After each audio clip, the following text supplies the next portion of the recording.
stories. Part of it all, the wonders of Bachpan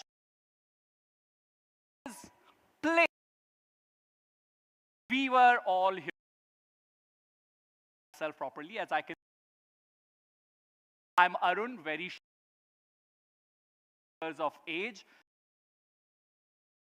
Looking at me, but was at the age. Favorite play memory on family outing. Enjoyed playing with Sanjay. School quite early on. Lou, I don't even know him. If you took some time to answer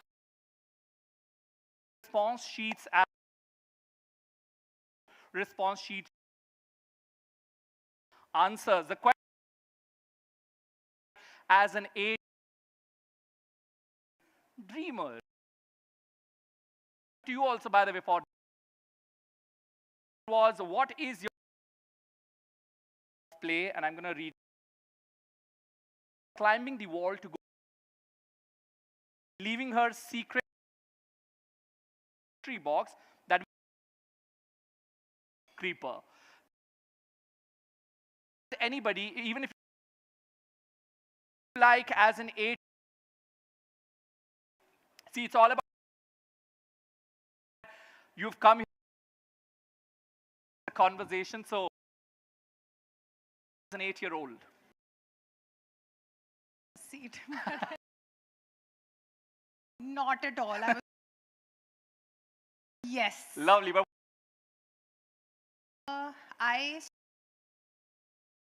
so I just remember having that. So just so playing in the morning. So that's what. I played my seat. Some not bad. Yeah. Yes, I'm trying to. Well, so love that. Your name, please. Mind asking me your age? 8. Lovely. Not a day older. Thank you. Your peers, your same age. Don't shy from here to encourage each other. Very shy.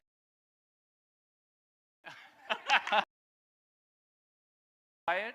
Yeah. With people.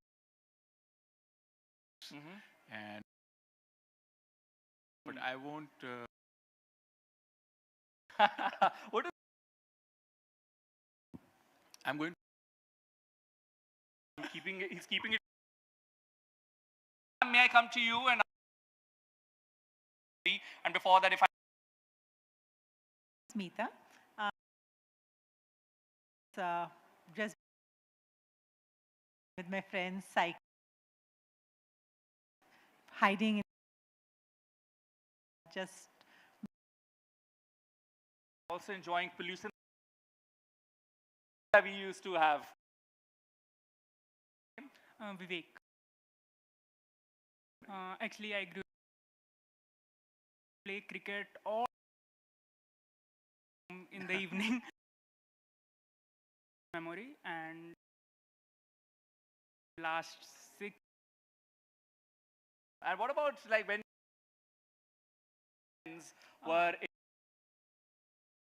what was the my parents were like personal phones. I used to play a carom. Thank you very much. So see, is that we want a huge amount. This summit is dedicated is made play which that growth here today has today more than ever space. And so the big question we want to, what will it negotiable, and to our children, caring adult. At you,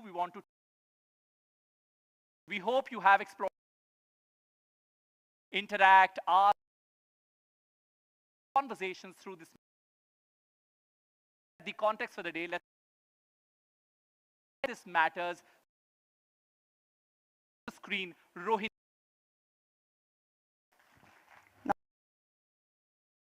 So much in play. We all need to for our country. That and every child curiosity, that is biology. The children don't know how to. Adults to let them play. Maybe that's the science is not 80 happens by 18, 6. And or adult is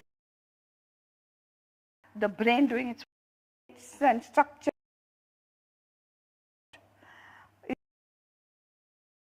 This time, safe space,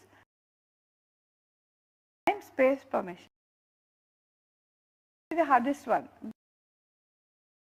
Have to again learn to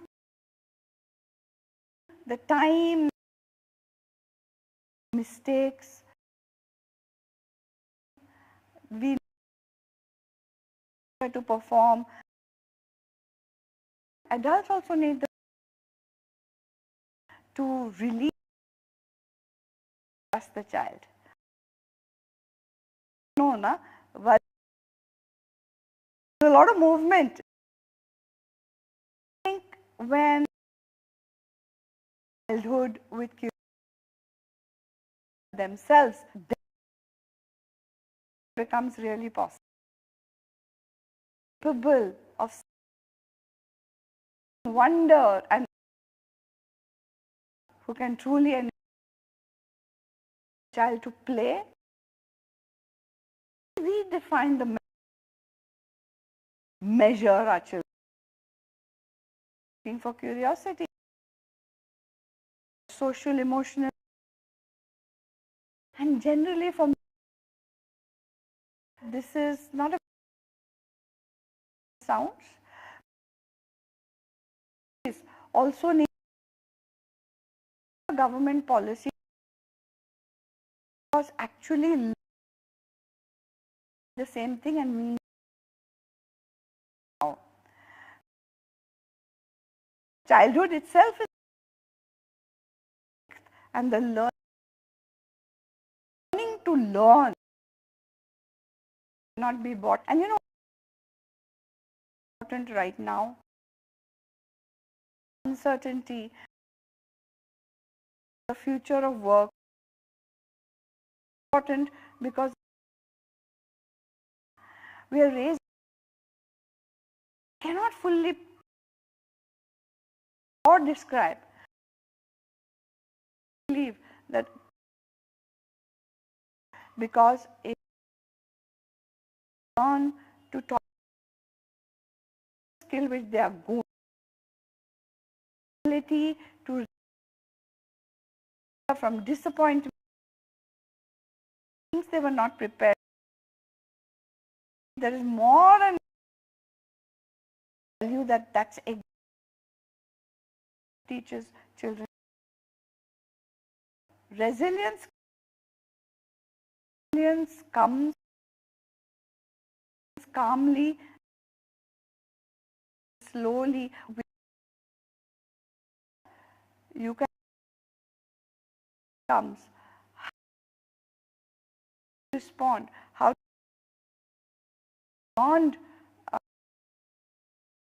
right now. How do you keep trying something? That's what play you're saying is a very as parents and care. We want children certain world understand prepare them for it है हमारे बच्चे पढ़ उन्हें हम permission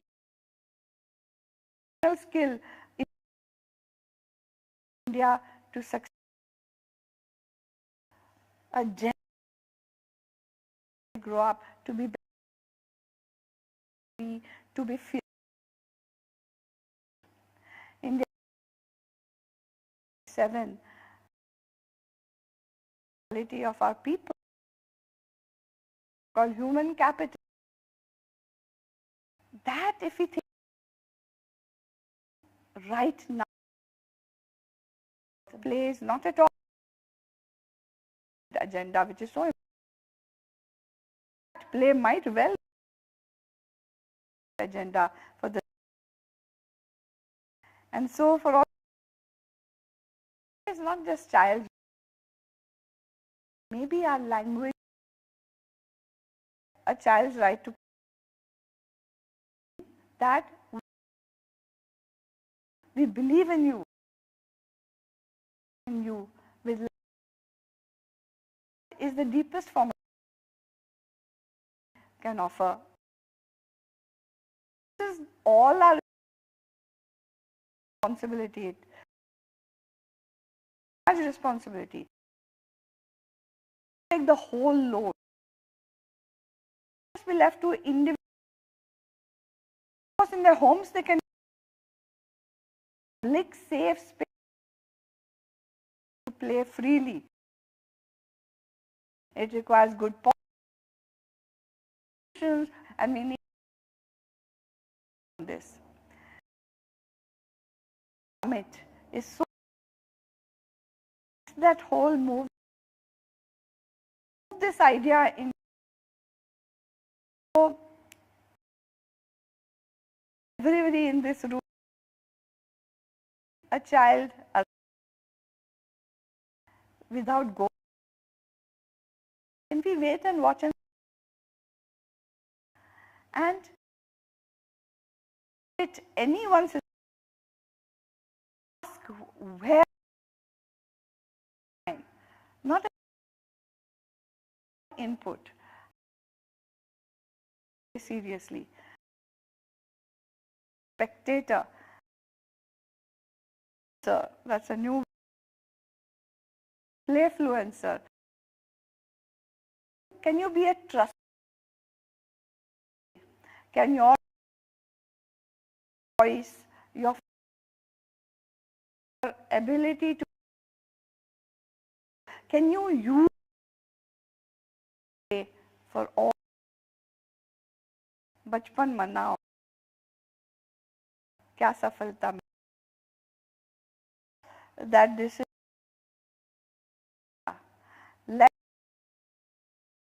let children namaskar Nilekani ahead try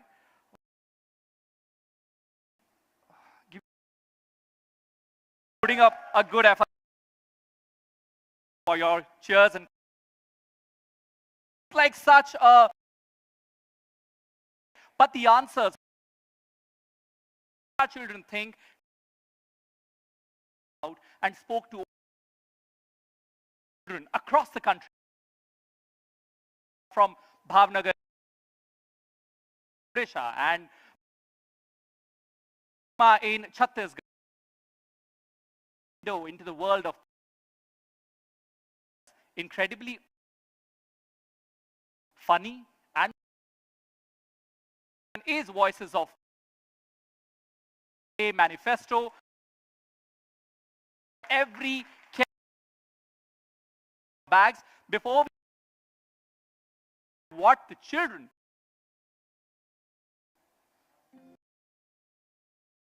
foremost experts on them. Across 10 to Anganwadis and community spaces.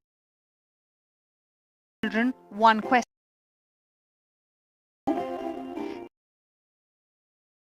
Poems, songs, dialects that children name worlds inside them. Vishamrit, their own words.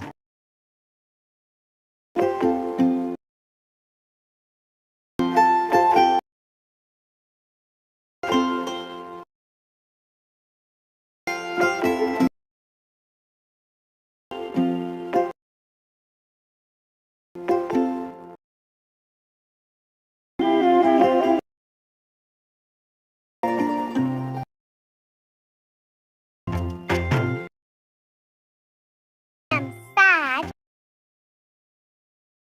I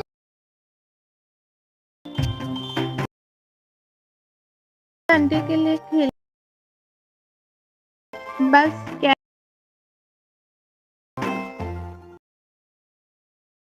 with that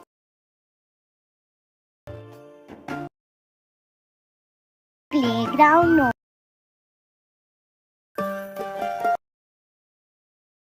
ಯಾವಾಗಲೂ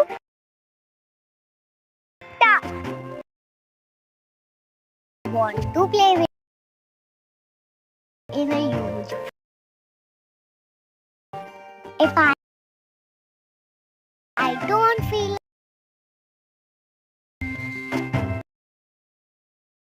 ನನಗೆ ಶಾಲೆಯಲ್ಲಿ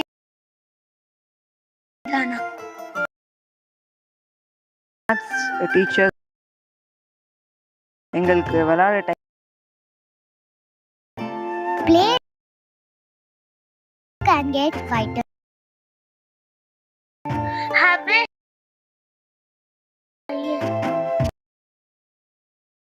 बढ़िया रहनी चाहिए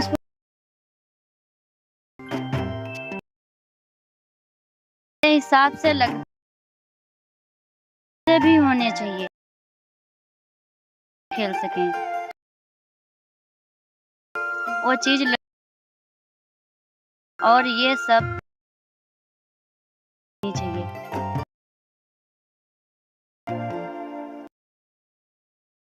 Known this now.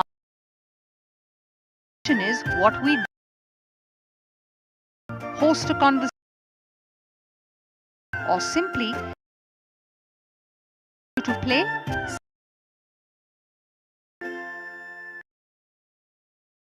And gentlemen, of their memories. I want to ask something, and that, you know, and find something written. Time it is, right? I'm gonna, since this is not each, but you and maybe, you know,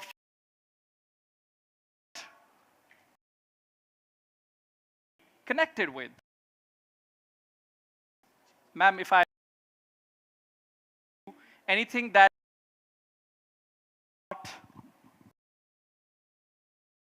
the visuals I've seen so far back to those good old somebody has, you know, I feel like I'm in kindergarten that experience love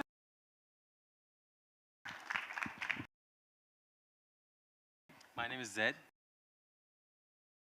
in this Very thought first thing I read to the playground, which also made me happy. yes, to actually play. At 34, तो हम अपने दोस्तों के साथ हैं 5 दिन Right. तो आए Exactly. Kids, connect with kids. those playgrounds. May I have your name first? And I think is when I play, this was me as a kid. Shoelaces always get. What about you, ma'am? And congratulations. क्या आपको? Thank you. Starting से मुझे बड़ा जब मैं छोटी हुआ करती था Baraf Pani, Coke, all these games.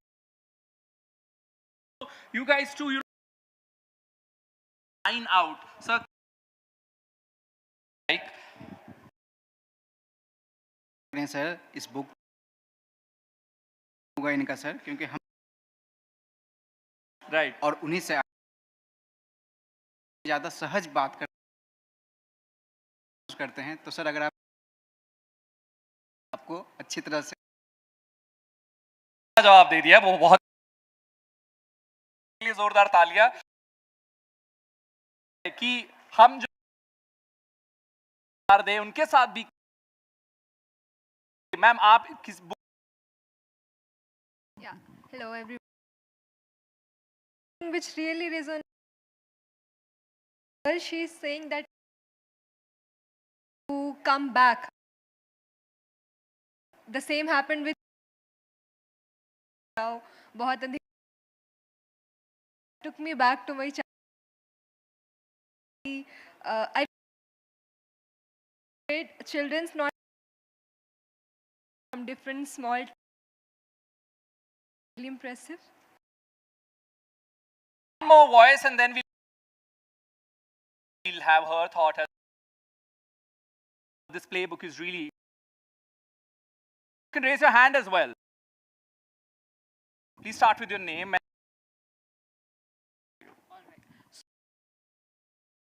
I struck as lat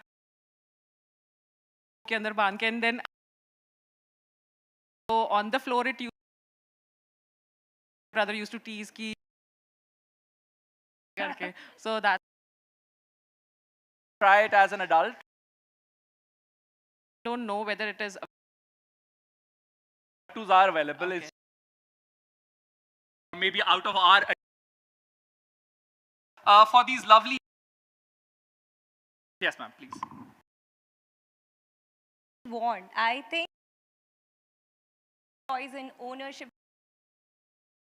I'm working as a facilitator, and what I feel are creative. They are not. And they have is a huge part of Tanya Ji from Dream in Play. Now, thought behind the manifesto and you from this.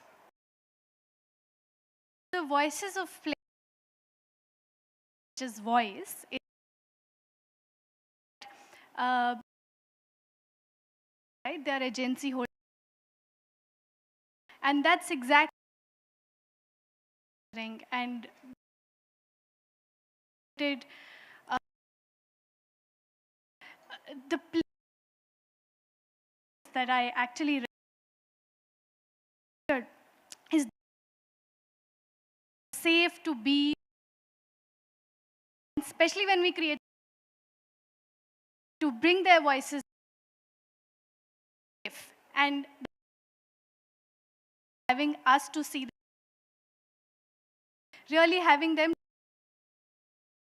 also have agency space for them to be is what I resonate. You know from the hear from the book. Said that is with us watching is I'm for children to feel is really saying that my children is something that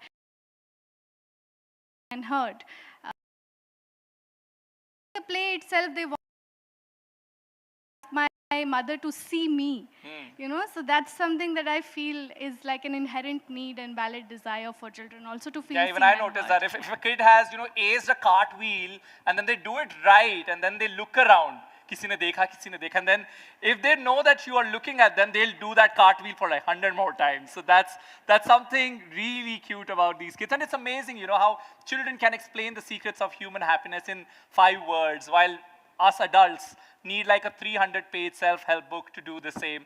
So that's something that we really need to learn from kids, that that inherent quality of learning, explaining it in a very simple way. I see a hand there. Ma'am, yes, I'll quickly come to you. May I have your name, and then what is something that you want to share from the book? Can I get a mic here? Or actually, you can use this one. Yeah, I'm Nanu Rekhi. And something that really resonated when I was going through these pages, of course, the colors are wonderful. And that is, what actually I'm identifying with as a child in me. These colors are very special. Congratulations for this beautiful expression and the beautiful, presentation. There's something which says when I play, sometimes shoelaces get in the way. So that really resonated. Why? Because play gives a lot of self-insight, a lot of self-learning, and a lot of self-correction. कभी घर में बिठा के बच्चों को shoelace बनाना बंद कराना is impossible. But when it comes so very stimulatingly from play, and it's like a reflex. कुछ सीखना है मुझे इसके बाद कि मैं shoelace कैसे बांधूं ताकि मैं निरंतर खेल सकूं. So that is something very good, and it really resonated. Lovely. Thank you very much. Sir, I'll come to you since we have a panel planned and we'll have to move on. And there are a lot of audience interactions that are planned. And of course, we'll come to you time and again and hear what you want to say. Now, this was an amazing exercise. We wanted you to read out from this book and also take something back home. Now, you check this out, and now we move on to our next session, our first panel of the day, which is again all about play. But before that, we want to discuss an ecosystem as well. We look at Sarkar, when it comes to ecosystem, government, municipal authorities, policies, and we look at Samaj, our society, the role of communities. But what about the third pillar, which is bazaar or the market? The market has a massive role to play in bringing spaces, products, and everyday experiences alive for children. But who's actually investing in play in India today? How can the business and design worlds make play available to every single child, regardless of their background? To explore how the bazaar can respond to our children's needs, let's welcome our first panel to the stage. That is Sanjeev Khirwar, Commissioner, Municipal Corporation of Delhi; Meeta Sharma, founder, Shumi Toys; Aditi Agarwal, founder and leader designer, Gudgudi Designs; Radhika Mathur, head of BDP, India's urban design; and Ronnie Gulati, co-founder and managing director in Me Learning. Chatting with them today is my colleague Vedika Sood Sachdeva. Give it up for our panelists and our moderator as well. Over to you, Vedika. Good morning, everyone. Before we start, we will not allow you to sit for a moment. There's a die right there, and you're going to roll that die and then take your seat. So go ahead, Meeta, you can start. This is my seat, so 1, 2, 3, 4, 5. All right, there you go. Sir, you're up next. You get 3. Yes. Mr. Gulati, you want to go next? I'll go last. Yeah. You get to sit right next to Meeta. You want to win? There's no 6th seat here, so you have to get a 5. You get a 4, and so that's yours. You didn't have to roll the die at all. magic, yeah. That was the strategy. That was the play. That was the play. All right. Good morning, everyone. Well, play is one of the most natural things humans do. It doesn't need a goal, doesn't need a scoreboard, it doesn't need a scoreboard, doesn't need a set of rules, not at all. Yet for many children today, the time, space, and freedom to play are shrinking. So today, let's explore a simple but very important question. If play matters so much, are we investing enough in it? And if not, what should we do? Before we begin, I'd like to start with a memory. For all of you, since we're here, we're talking about childhood. What's one play memory from your childhood that you're remembering today? Let's start with you, Mr. Gulati. So One of the fondest memories I carry is pretend play. I used to create my own imaginative world, whether it is playing with dinky cars and creating flyovers. And I'm talking about, how old am I? I'm talking about almost 50 years back, all right? Dinky cars were a rage then. So creating my own world, my own traffic rules was something I really remember fondly. Hi. So I lived in a joint family. There were a lot of kids, and I was the youngest. So I had to find my own play. Everybody was older to me. I would play with water, with bottles, mixing colored paper, making my own chemistry lab, and doing my own thing in a corner. I enjoyed that a lot. Lovely. Sir, you can go next. Yeah, just playing with friends. We used to live in a large apartment complex. So playing with friends, unstructured games, and then inventing games. Pittu, then Oonch Neech Ka Papada, all those things have disappeared. They are not in the dictionary of our children now. How many of you have played Pittu here? And have you passed it on to the next generation? See, very few, very few. All right, go ahead. I think for me, it was sitting under the gulmohar tree and making those buds as nails, long before gel nails and everything. So putting nails and just like admiring them with friends, I think that is my favorite childhood memory. Yeah, for me, I think it was endless hide and seek. So I remember as a child, we moved into a new society which was hardly occupied. So being in empty apartments, not being able to be found by our parents when they had to, and just spending all afternoon just hiding and seeking with my friends. Yeah. All right, on that note, we've gone back to their childhoods. I think I just want to add here that I think playing with grandparents or just visiting their homes has been a very inherent part of my memory as well. Today, as I speak to you all, I have a 10-year-old daughter, and she's on her way to Calcutta to meet her grandparents with the grandparents today. So I think that's very important in the summer holidays to have them with their nana, nani, their dada, dadi, just playing with them, baking with them, sitting with them, and hearing of their childhood stories as well. That's a key memory that they should have for life. But let's start now. Mr. Kirwal, I want to start with you. When we talk about playing and when we grew up playing, we would play in our colony, in our neighborhood, in the park next door, in a neighbor's house. I'm sure all of you have. My question to you is, do you think the space for children to play is unfortunately shrinking now? Yeah, I would say the space is shrinking both physically and also in a sense that parents also feel that the areas even near about their residences are not that safe anymore. So there is an anxiety amongst parents also, I feel, where they are not very, secure sending their children out to play. So I think it's both ways. So physically and mentally also, like it was mentioned by Nelikani ji, that we also have to stop worrying. Because even when our children are growing up, most of the time we were worried that if they are going out of the house, whether they'll be safe or not. So Delhi has changed a lot over the past 30, 40 years. So we as children were out playing almost all the time. Only only dinner time used to get us back home. So that has changed a lot, and also maybe technology, use of so much smartphones have made children a bit insular also. We're going to talk about how we can collectively change that as adults, as people from different domains. But I want to come to Meeta now, and I have to read this out, folks, because it's a huge list of qualifications that Meeta holds. So Meeta, you have a PhD in computer engineering from Harvard and a background in complex systems design at IBM. Yet, you walked away from the high-tech corporate world to create what you have today. What did it take, and why did you decide to invest in the way you have? And why is that gap there today? So I think, this move away from my tech life to what I've been doing with Shumi was mostly when I became a mother, moved to India, and I saw this as a huge gap in India where the focus on play was just going missing. So all the focus was more on education and learning in the foundational years. And like all of us ourselves have experienced, play is very important. And through play is where the learning happens.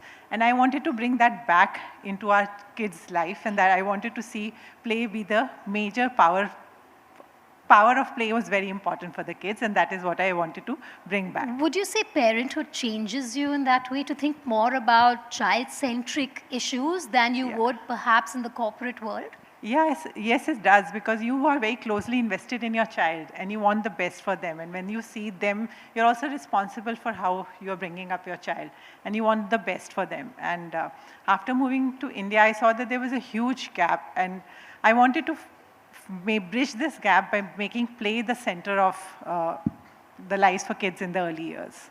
All right, I want you all to even look back once. At least a moment ago, we had the childhood images of our panelists sitting here, bringing back memories of their childhood here as well. But Aditi, you designed play environments. So I want to understand from you what a meaningful play environment would look like, and how do you create that space for children? I think one of the lines that also struck me from this book was that, one child said that there should also be a space for us to draw and color in the playground when we don't feel like running around. And I think that is the key to designing any play environment. That is, the play is not just swinging, sliding, or jumping. It's not just about that. It could be something as simple as just, blowing bubbles in the air, or, just like how I told about putting fingernails or just coloring or anything. So anything could be play. And sometimes I feel sad that our playgrounds are reduced to just swings and slides, while play is so much more. So I think when we as Gudgudi approach play, we look at physical play, cognitive play, sensory play, social play, imaginative play, and all sorts, so that it is a holistic space for every child, and it's an inclusive space. Another thing is inclusion, which is for children with disabilities. I think those should be the key components when we are designing any environment for play. And we'll talk about how this can be available to every child, and not just, segments or children belonging to a particular strata or community. We'll talk about that in a moment from now. But let's go to Radhika as well. Radhika, urban planners often talk about infrastructure. They talk about roads, they talk about housing. Why is creating that space for play as essential as the rest of the urban infrastructure? That's a very good question. I think it's important to remember, when you're making a city for a child, you're making a city for the elderly, for the disabled, for the differently abled, for your disability if you fall down. So we forget that when we are designing cities, it's not just for the adult. And sometimes little things matter. It's simply about that 5-minute walk. It's simply about what am I walking on. If you take a walk with a 2 or a 3-year-old, they will stop every 1 meter. They will look at the stone, they will look at the tree. It's just making that 5-minute walk experiential, safe to a tot lot. Tot lots can be as small as 10 square meters. And you can do textures, you can do bubbles, you can do leaves. But we forget that such small spaces can create so much more. We think about big parks with gym equipment, with slides and things, but kids just need a small tot lot. So would you say that change in perception, that big is better, big makes it cooler, big is what children want without even knowing what children want, is that also a roadblock? I think so. We have to think down to a grassroots scale. And planning, sometimes you have to go down and see what a family needs. People make big townships saying, we are making it for the children, we are making child-friendly housing. But again, you put one park in the center. I would suggest think about the age groups. Think about 0 to 3 differently, 3 to 5, 5 to 8, 8 to 12, and beyond. Somehow it's all focused very commercially. So I would like to think differently for different age groups too. All right, Mr. Gulati, I'm going to come to you now. You curate experiences that help children build independence, resilience, confidence, connection with nature. But I want to understand from you, from your perspective, what does investing in play look like beyond playgrounds, beyond toys? Excellent. And, this has been really racking my head last 20 minutes. True meaning of play. And what she just said, play is freedom. Play is about doing things without boundaries. And play is, what I really like written here, is the root of research. So research can only happen if you let go. and don't create rules. When you create rules, play becomes game. So we are not gaming. We need to play, we need to let loose, we need to defocus, de-stress, and that's what is required. So we really need to explore what the true meaning of play is actually. And when you say we, you're clearly talking to parents and adults here, Adults, right? it's all the adults doing. You know, children come unknowingly into this world. They didn't think that I'm going to bounce in out over here in this family and in this place, you know. So it's all the adults that need to do what they need to do, which is make a free play world. Would you say children are our best teachers? Absolutely. Absolutely. So imagine, and we all know this, so I'm not going to say anything that we don't know, anything which we don't think about. It's as simple as how a child grows up. As a toddler, he's crawling, and me as a father or his mother is always saying, be careful, don't do, right? These are the words we start saying. He's poking the finger in the plug, and you said, don't do, hey, shout at him. So we are building fear in him, and we are not letting the curious self come out. So that's free play. Let loose. All right. Now we have the person sitting right at the middle, Mr. Khirwar, who's a very busy man. A lot of people going up to him with demands all day long, all month long. He has a busy schedule. So let's put this question to Mr. Khirwar now. The MCD, sir, has significantly moved forward in terms of creating spaces for children. What we know is that there are 5 parks also that have been commissioned for children in Delhi.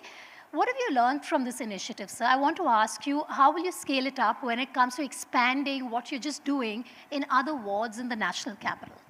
So we have these Nandan Vatikas that we have made in 5 places. So we have learnt a lot from these initiatives. And then we have almost 1,800 parks that we plan to have spaces for children. Like was mentioned earlier also that children don't need too much structure. Nowadays we put them through too much structure. So for a child to learn ambiguity, to learn unstructured processes also, it's very important for these that these parks have been made. And we have learnt a lot from these 5 parks, and we want to scale it up. We have identified some more areas, and it's going to be scaled up very shortly. So Radhika, let's talk about urban guidelines as well. How do we implement it when it comes to these parks? How do we make it safer? How do we make it greener? How do we make it that space that a child wants to be in? Right. So we did work with the government, we worked with NIUA and MAUA on creating guidelines for infant, toddlers and caregivers, because that's the age group, 0 to 5, where maximum development happens. So we are not talking about just playgrounds, but we are simply talking about what size your neighborhoods should be, how big your open spaces should be, and what really is needed at a policy level also. So there are guidelines of how much open area a city might have, but how do you design that open area? What percentage of the park space goes to what facilities you need, things like clean toilets, water to drink, breastfeeding rooms. So little things like that which matter to make a safe space to play is important. And basic, for example, simple thing like security. How do you place your benches and lights? Would you sit under a bench which is lit up, or would you sit in a dark corner? So just placement of these things makes spaces better, and this is what we try to do. Mr. Khirwar, how important is it for you to speak to more and more urban planners then to incorporate such suggestions? Because Delhi needs these parks, these areas, these safe spaces for children. I think it's a priority that we have to pick up. Children are priorities for parents, but essentially now they're largely being cooped up at homes. And even we growing up as children were out with cousins all the time, with friends. So that kind of also has to come out. Even small spaces can be very child friendly, and they can develop a lot of things over there. So we don't need large areas. So something like this can be planned at local micro levels. So we'll have to probably focus on those kind of planning activities also. As the boss of the MCD as well, how often are children prioritized, sir? Because we know there's a huge, bucket list or a list of what people want when it comes to Delhi. But in reality, would you say children are in the top priorities, not because you want it to be, but because also of the responsibilities that come your way or the priority list that you have to get through? Unfortunately, primary education is part of MCD's mandate. But if you ask me for my structure in a week or a day, most of the time is spent in addressing issues of sanitation, and things like this take a backseat.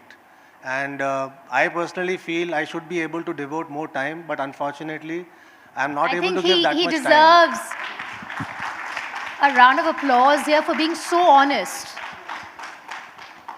So let's just ask you, how would you devote more time, sir? I think probably spending more time with my team, maybe at least half a day every week, or just on one activity, on how to make this, how to make primary education better, how to make this made in play, this kind of thing more, actualize it on the ground. It's something I'll take away from this conference also. Great. That's what I was just about to ask you. Is this something that you will even, get us involved in, the Bachpan Manao campaign, when it comes to the responsibilities that come your way, your vision for children in Delhi?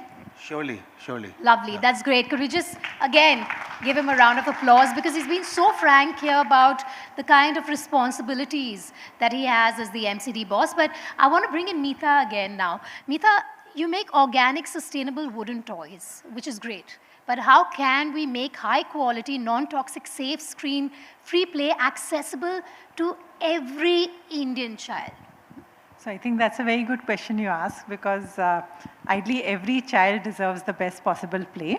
But in reality, it is very difficult to make it happen, because when you are doing quality play, when you're doing sustainable play, there's a premium that comes with it.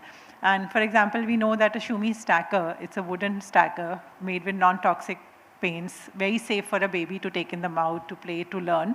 But at the same time, it is priced at 700 rupees, which is not affordable for the mass Indian there. So there is always a quality versus cost thing that we have to navigate.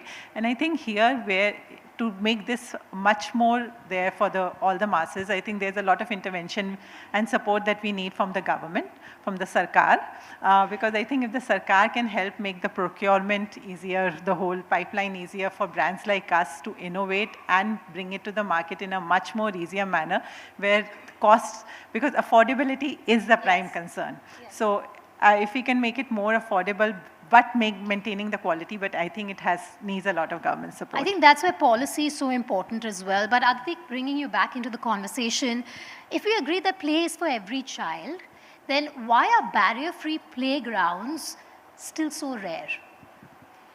Yes, I think that's a sad reality. And there are 2-3 pointers that I now understand. One is about perception, about inclusion. So like we work with a lot of private clients, like real estate developers, schools and everyone. And in the beginning, when we would say about inclusive play, people would be like, oh, we don't have anyone with disabilities here, right? We don't need a playground which is accessible, because they would feel that it's an additional cost to them, it's an additional effort to them. So even before knowing anything, they would say a no, because it's a perception of disability and the mindset around it. Secondly, I think some policy needs to come from the government as well. I mean, it's Gudgudi's mission to make every playground accessible, make it such that every child, irrespective of what their ability is able to go and play, find a space to play.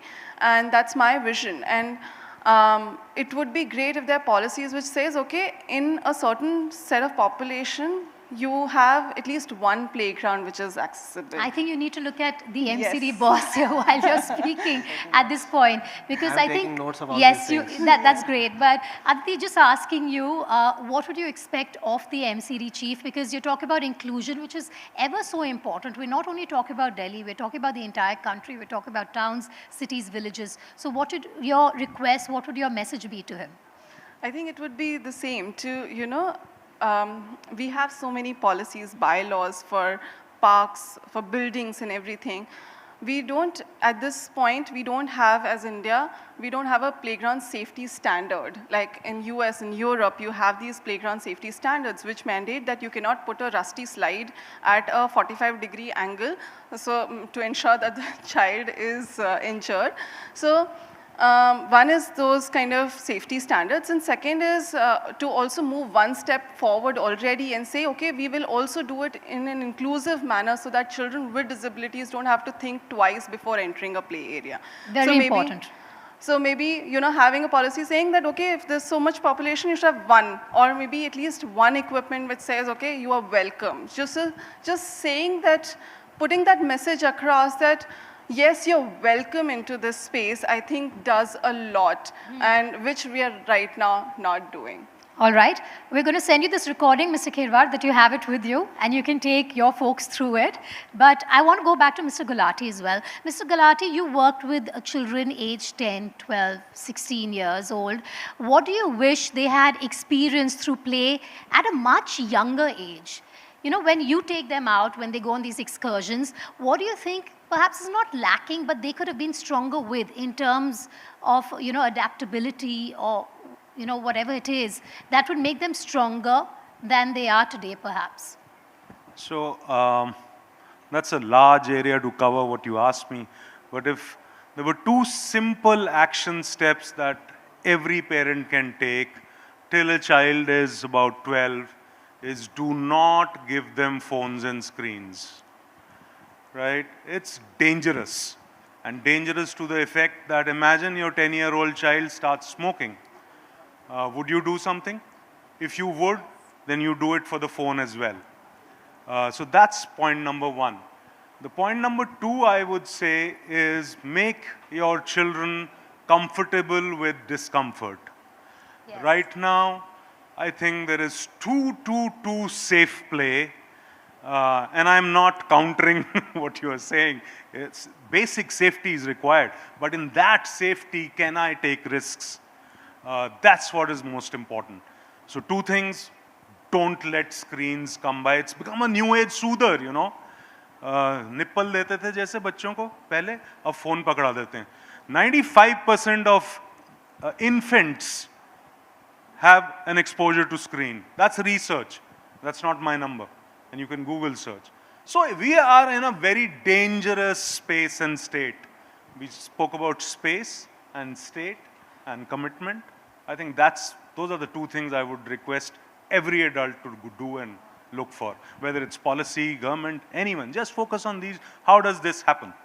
Well, there have been great takeaways from this panel. We're about to wrap up, but before that, I have a question for all our panelists. I'm going to start with you, Mr. Khirwar. One action, what's one investment in play that India needs to make in the next immediate 5 years, according to you? So my feeling is that make children a priority, make their childhood a priority, and make it as rich as possible. So for that, invest in making parks, which we feel that should be good, safe, and develop a child's ability to be more creative, inquisitive, learn patience, resilience, how to deal with, sitting still also. So I think that kind of thing we have to focus on. Meeta? I think again make play the priority. I think there are movements like Bachpan Manao which are moving towards that direction. The government in NEP 2020 also has made the mandate play-based learning in foundational years. We need to double down on this, and we need to take both the Sarkar, Samaj and the Bazaar, because I think the Bazaar needs a lot of support here to make it happen. Absolutely. Mr. Gulati? I would say focus on the real play. So make it real. Make play happen, and not just for kids, right through. Somebody said, मेरे को बचपन याद आ गया. याद नहीं आना चाहिए, बचपन में ही रहिए. Radhika? I'd say make great parks, but make our cities walkable, to walk to those parks. That's more important first, and then everything else will fall in place for me. I think, same as I said, I think wish government would invest more on high quality parks where families, not just children, families, caretakers, grandparents, all of us can go and have a good time because those are spaces where bonding happens. Those are spaces where families and communities can thrive. All right, thank you so much to our panelists. I think we've spoken about parks, we've spoken about playgrounds, toys, experiences in cities, but perhaps the most important takeaway is this. Children know how to play, undoubtedly. It's us parents, us as a community that need to invest in them. And that's where we wrap up this panel. To our panelists this morning, thank you so much. This has been an extremely insightful session. To parents here, to people from different communities, stakeholders, there's a lot we're going to take back this morning. Thank you so much. Thank you. Thank you. Thank you.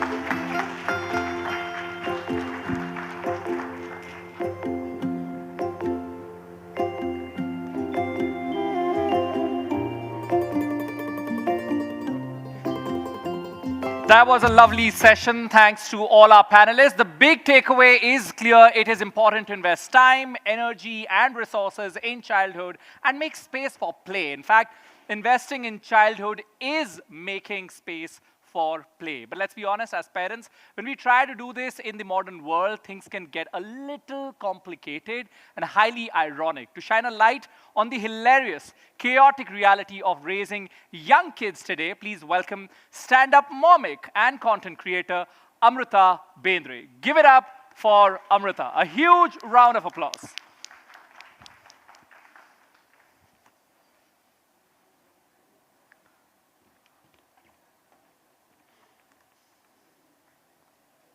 Hello. Oh, thank you. Oh, thank you again. Again. Hello, my name is Amrita Bendre. I'm a stand-up comedian. I don't know what I'm doing here, but looks like you do.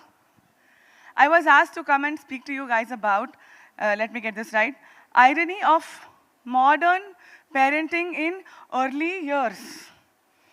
Yeah, I made the same face. Huh? Matlab? They were like, focus on playing, focus on playing. Those were the instructions. I'm like, oh, okay. So you wanted me to talk about what is easy communication with children by communicating to me in words I did not understand. Isn't that the irony? Right? So the moment they said talk about playing, immediately my mind went to when we used to be kids and we used to play. Did everybody play as a kid? Oh, thank God. We all used to play as kids, and did you all go to a park to play? My mother had boundaries. I only went to the parking. That's it. And did everybody have a curfew to come back home? Sir, what was your curfew time? 6, 7, how old are you? All right, not bad. My curfew was also, I had a curfew, a very simple curfew, when everybody starts having fun. Just come home, right? And I was scared of my mom. I always followed it. One day I lost track of time. We were playing hide and seek. I hid, nobody seeked. Because सबको लगा कि अरे वह मजे आ रहे हैं, मतलब Amrita must have gone home. But I was hiding, and I got late. How did I find out? I was in my own parking. I lived just 3 floors up. My mother yelled my name just from her kitchen. Yeah, it's like, Amrita, Amrita, Amrita, Amrita, Amrita. My name echoed through the 3 floors and slapped me. I was behind a jeep. Yeah, I could hide at that time. Now I can't. Just slapped me across my face. I had to rush home. Yeah, and I'm still scared of my mom. Human bodies are made up of what? 70% water? Yeah, that 70% in my body, that is 50% aansu, 50% susu. I'm that scared of my mother. I dashed home. I climbed those 6 flights of stairs. उसके बाद मैंने जीवन में कभी cardio नहीं किया. मुझे नहीं करना. I dashed home. I dashed into the bathroom. My mother ran after me. She dashed after me with a chaku in her hands. Yeah. I was scared, right? I was washing myself. There was soap in my hand. The soap from my hand slipped. It fell. I slipped on the soap. I fell. My mother picked up the soap.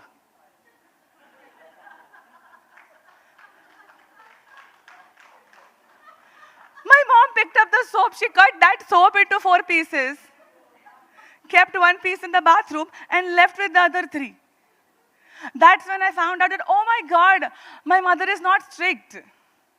We are middle class. And she's trying her best. So every time now that I am a mother of a kid, every time I am puzzled or riddled or I'm wondering about what do I do now as a parent, I always think about what would my mother do and do the exact opposite. Because that is really not how I want to raise my child, right? I was raised like that, and that is, I think, how most of us were raised, with some fear and scarcity. Right? Some fear and scarcity, all of us. Fear, that was one thing I did not want my child to feel. It is impossible to protect her from everything. I was like, at least I will not be the source of it. I will not give her the vocabulary only. Dekh lenge. Let's see. She heard stories, but I never actively gave her the vocabulary of being afraid or fear. Okay, I said, I'll not do it.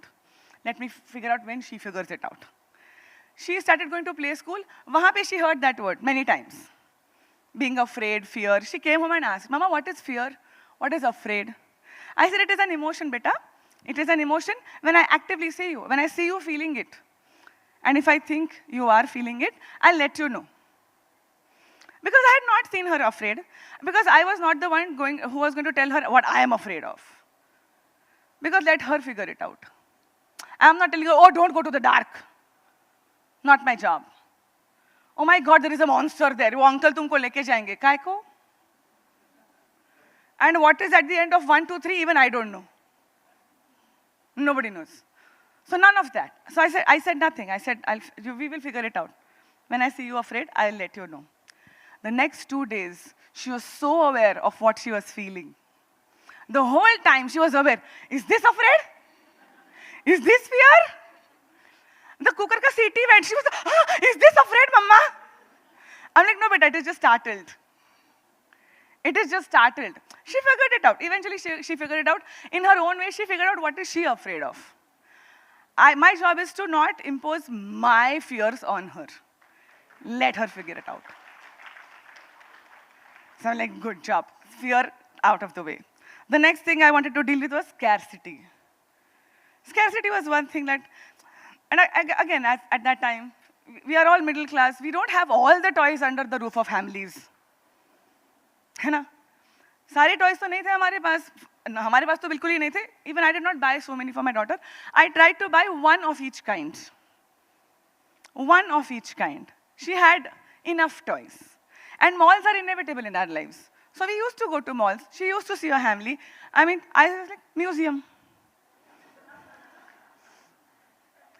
I never had a tantrum with my child because I never told what is buying and selling. I took her to, she was thrilled to go to Hamleys, never threw a tantrum. Because she's like, oh my God, nice, soft, amazing. And every time she liked a toy, we always used to discuss, हमारे घर पे भी ऐसा एक toy है. That brings in abundance. That, oh, I don't have this one, but I have something very similar back home. So I'm sorted. We have it. We have it all. So, and this is something that I constantly practice. I had to be a little aware of it. Like on our way back home, we were in a cab, and there was a balloon wala approaching. Balloon wala saw the child in my cab next to me. Balloon wala had to do his job. I had to do mine. Now it's me against him, right? I immediately showed my daughter, look at that man. His balloons are so nice. His balloons, did I lie? No. They're still his balloons. I have not bought them yet. His balloons. And she was also admiring them. She's like, wow, they're really nice balloons. And the man kept approaching because he was like, Bakra. He came, he tried to sell balloons to her. Oh, beta, dekho, this is colorful. Isme light hai, isme sound hai, is balloon ke andar balloon hai. My daughter looked at him, then looked at me and she's like, what a show off. So I was like done. This was so sorted for me. I'm like, ये दो बातों के साथ हमने deal कर लिया.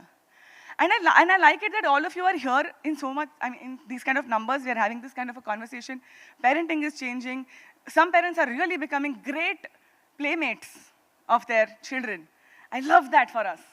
Some parents are doing a great job. Some parents are becoming what I call an agarbatti parent. Okay, not the agarbatti that we put in a shrine. An agarbatti that we use to light a firecracker. है ना?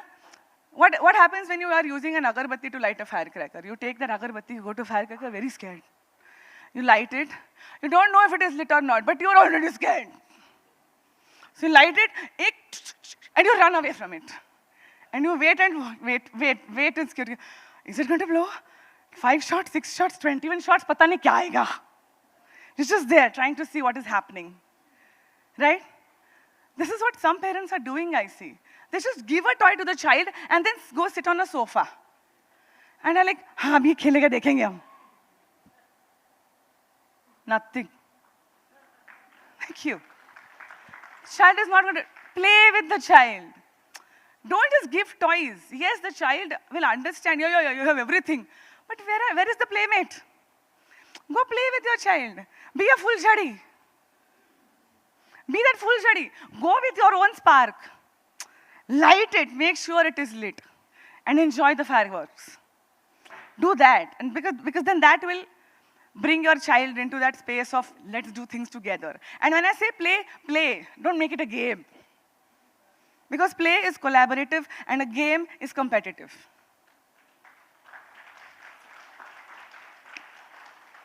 When the child is playing, the child is exploring options. इसका और क्या कर सकते हैं? और क्या बन सकता है? क्या मैं मम्मी बनूं और आप बच्चे बनो? पापा को बुलाएंगे Georgie Pig. We can do that when we are playing. When we are doing a game, you're going to play Ludo. The child is going to either win or lose, or you are going to let the child win. The child is learning nothing. The child is exploring nothing. And this is exactly what I always wanted to do for my child. Like once when my daughter was around 7, 8 years old, and she was excited with this idea to get half of her head shaved. Girl child, ghar mein bahut. Everybody was tense about the idea. But let them play. It is hair. It will grow again. So when she said, and as I said, playing is a philosophy for me. I said, play, yes. And it's not always with toys. It's with ideas, with thoughts, with energies. Play. Let loose. So when she said, I want to do this. I said, yes. And you always do what we do in improv. You yes and when you're playing. Yes, you want to play, you want to do this to your hair? Let's Google some more designs. Why just do a line like Virat Kohli? Let's do a full flower thing, no? So we Googled it. We found the right design. And then she took it to her father. Dad said no. Now she has 2 parents, split right in the middle. One is saying yes, one is saying no. What does she do? She's like, I have one dada, one dadi. And they have never said no to me. She went and asked them. Now she has 3 no's and 1 yes. Dada dadi were like, no, you can't do that. She's like, now what do I do? She remembered, oh, I have maternal parents also. She went to her nani. Nani, can I do this? Nani was like, don't go halfway. Go full balls. Nani tried to play the game she played with me. She's like, all or none khelenge, nahi karegi. My daughter was too smart. My daughter, yeah. Yeah, she disqualified her vote. She's like, conditions apply nahi chalega. Say yes or no. So Nani's vote is cancelled. She went to Nana. Nana said, yes, do it, beta. But if you don't like it, after it is done, you can't hide it under a topi. Own it. She said, manzoor hai. Dekh lenge. I'm like, very good, let's go. So now she has how many yeses? Mine and my dad's. 2 yeses and 3 no's. 3 no's so far. Nani ka disqualify kar diya apan ne. No, conditions apply. Aisa unconditional love chahiye. That's it. My husband is an only child. I have a sister. She's like parent. She calls her a parent. A spare parent. So she went to her Masi. Masi said yes immediately. Yes, let's go. I will come with you. I will sponsor. Let's go. Now she has 3 yeses and 3 no's. And now she's wondering, how do I break this tie? How do I break this tie? It took her a little while, like a minute to realize, but she came to it by herself, and I'm so proud. She was like, oh, मैंने अपना vote गिना ही नहीं. She's like, my vote also counts. Now she has 4 yeses. She went and got her hair cut, fair and square. She was the coolest child in the school. Coolest kid for 2 weeks. For 2 weeks, she was the coolest kid because uske baad the floral thing started wearing off. You could barely see it. A month later, those hairs started growing awkwardly. She kept her promise. She did not wear a topi. She just changed her partition. That's all she did. She went to school. In another 3-4 months, her hair was fine. And she was a cool kid again. And in all of this, because she was playing with ideas and thoughts, she learned so much. She's learned one simple thing: hair doesn't matter. The fun does. Have fun when you do it. Just go do it. Hair will grow back. Right now, she's having a haircut. She would have had this, had I said no then, she would have done this when she was 18, 17, 16 in college. And then going through all of that when she's that old. It's so much tougher. Let them make their mistakes right now. They are in a safe space and you are that. You need to remember that you are their safe space. They are there for you. And you are there for them. And I was not always so cool. I'm assuming you have realized I am very cool. I started off like my mother because that is what you see. That is how you see your mother has been raising you a certain way. So my mother has raised me with rules and regulations and restrictions and boundaries. So I also initially was giving her boundaries. She was around 2 years old. I was a little tired in the afternoon. I wanted to take a nap. Not even a nap. I just wanted to shut eye for like 10 minutes. I'm like, "Beta, 10 minutes. Shut eye. I want to just relax. Afternoon." I'm tired, and I gave her instructions. I'm like, "Don't touch me. Don't jump on the bed like a monkey. Don't talk to me. Don't talk to your toys. Just don't do this, don't do that, don't do this, don't do that." I said, when that long hand goes from 1 to 3, then you can talk to me. 10 minutes. She did not know 10 minutes. Hand, look at the hand. When it goes from 1 to, till that time, don't do any of this. Did you know what she did? I closed my eyes. She went to the laundry basket. She dug up her father's sock and she dangled it in front of my nose. Did she break any rule? But what did I get out of it? No nap. Instead, I could have just given her one simple instruction, not even an instruction. Ki beta, go and play. Thank you. That's been my time. You've been a fantastic audience. Lovely. Give it up for Amrita. Thank you very much, Amrita. Thank you very much. So, you're a momic. We get it. You're momic. Okay, we get the pun there. But you're a stand-up momic because you don't get to sit, is it? I have sat all my life a lot. I think I should stand by now. Yeah. Lovely. Thank you very much. And you've been lovely. Now, again, it's time for our interaction, right? And it's important that we keep this going and we, keep it interactive and conversational. So I'm going to come to one of you and we'll try to catch hold of somebody who's not spoken till now. But yes, sir, there you go, raising his hand. What's your name, sir? Yeah. My name is Dr. Narendra Jha. Sir, what has been your takeaway till now? You have a lovely kid with you. That's your daughter? Yeah, yes. What's your name? Hello? Arya. Hi, Arya. How are you? Fine. Lovely, sir. So what has been your takeaway? So kids are like wonder for us, and see and one more son that we have. So both of them are always playing, and at times we feel that, we are suffocated, we don't get enough time for us. And like how she told that even 10 minutes nap is very difficult. It becomes a luxury. Yeah, during weekend, because in weekdays I am in office, she is managing. So all credits go, go to her, that how she manages, and managing two kids Huge are shout out to all moms really there. a challenge. So, Yeah. but again, yeah, I mean, one thing that is coming in my mind, if anyone can answer that, these days we are a nuclear family. We are staying in a nuclear family, and kids have all the facilities available with them. And there is a saying that if you have everything, you value nothing. So how to make sure that kids value the facilities and the privilege that they have? So how to make sure that they can value the benefits and the things that they are getting, which we didn't get at our time. Right. So I mean, that's that is a what great is coming in question, my and mind. I hope Yeah. you know in panels that we have planned ahead.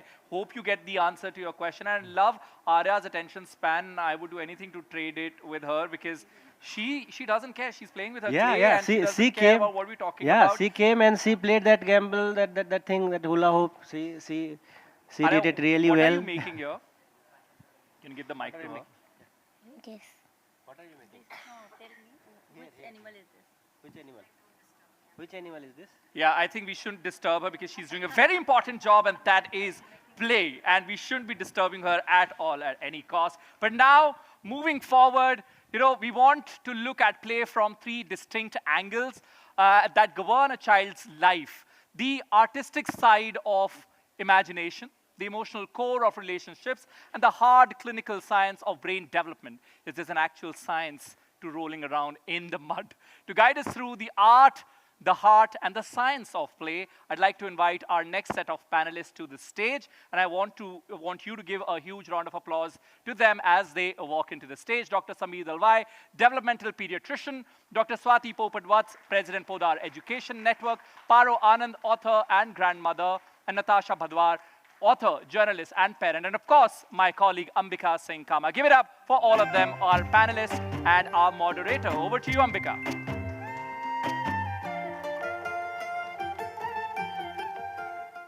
Good morning, ladies and gentlemen. Please come.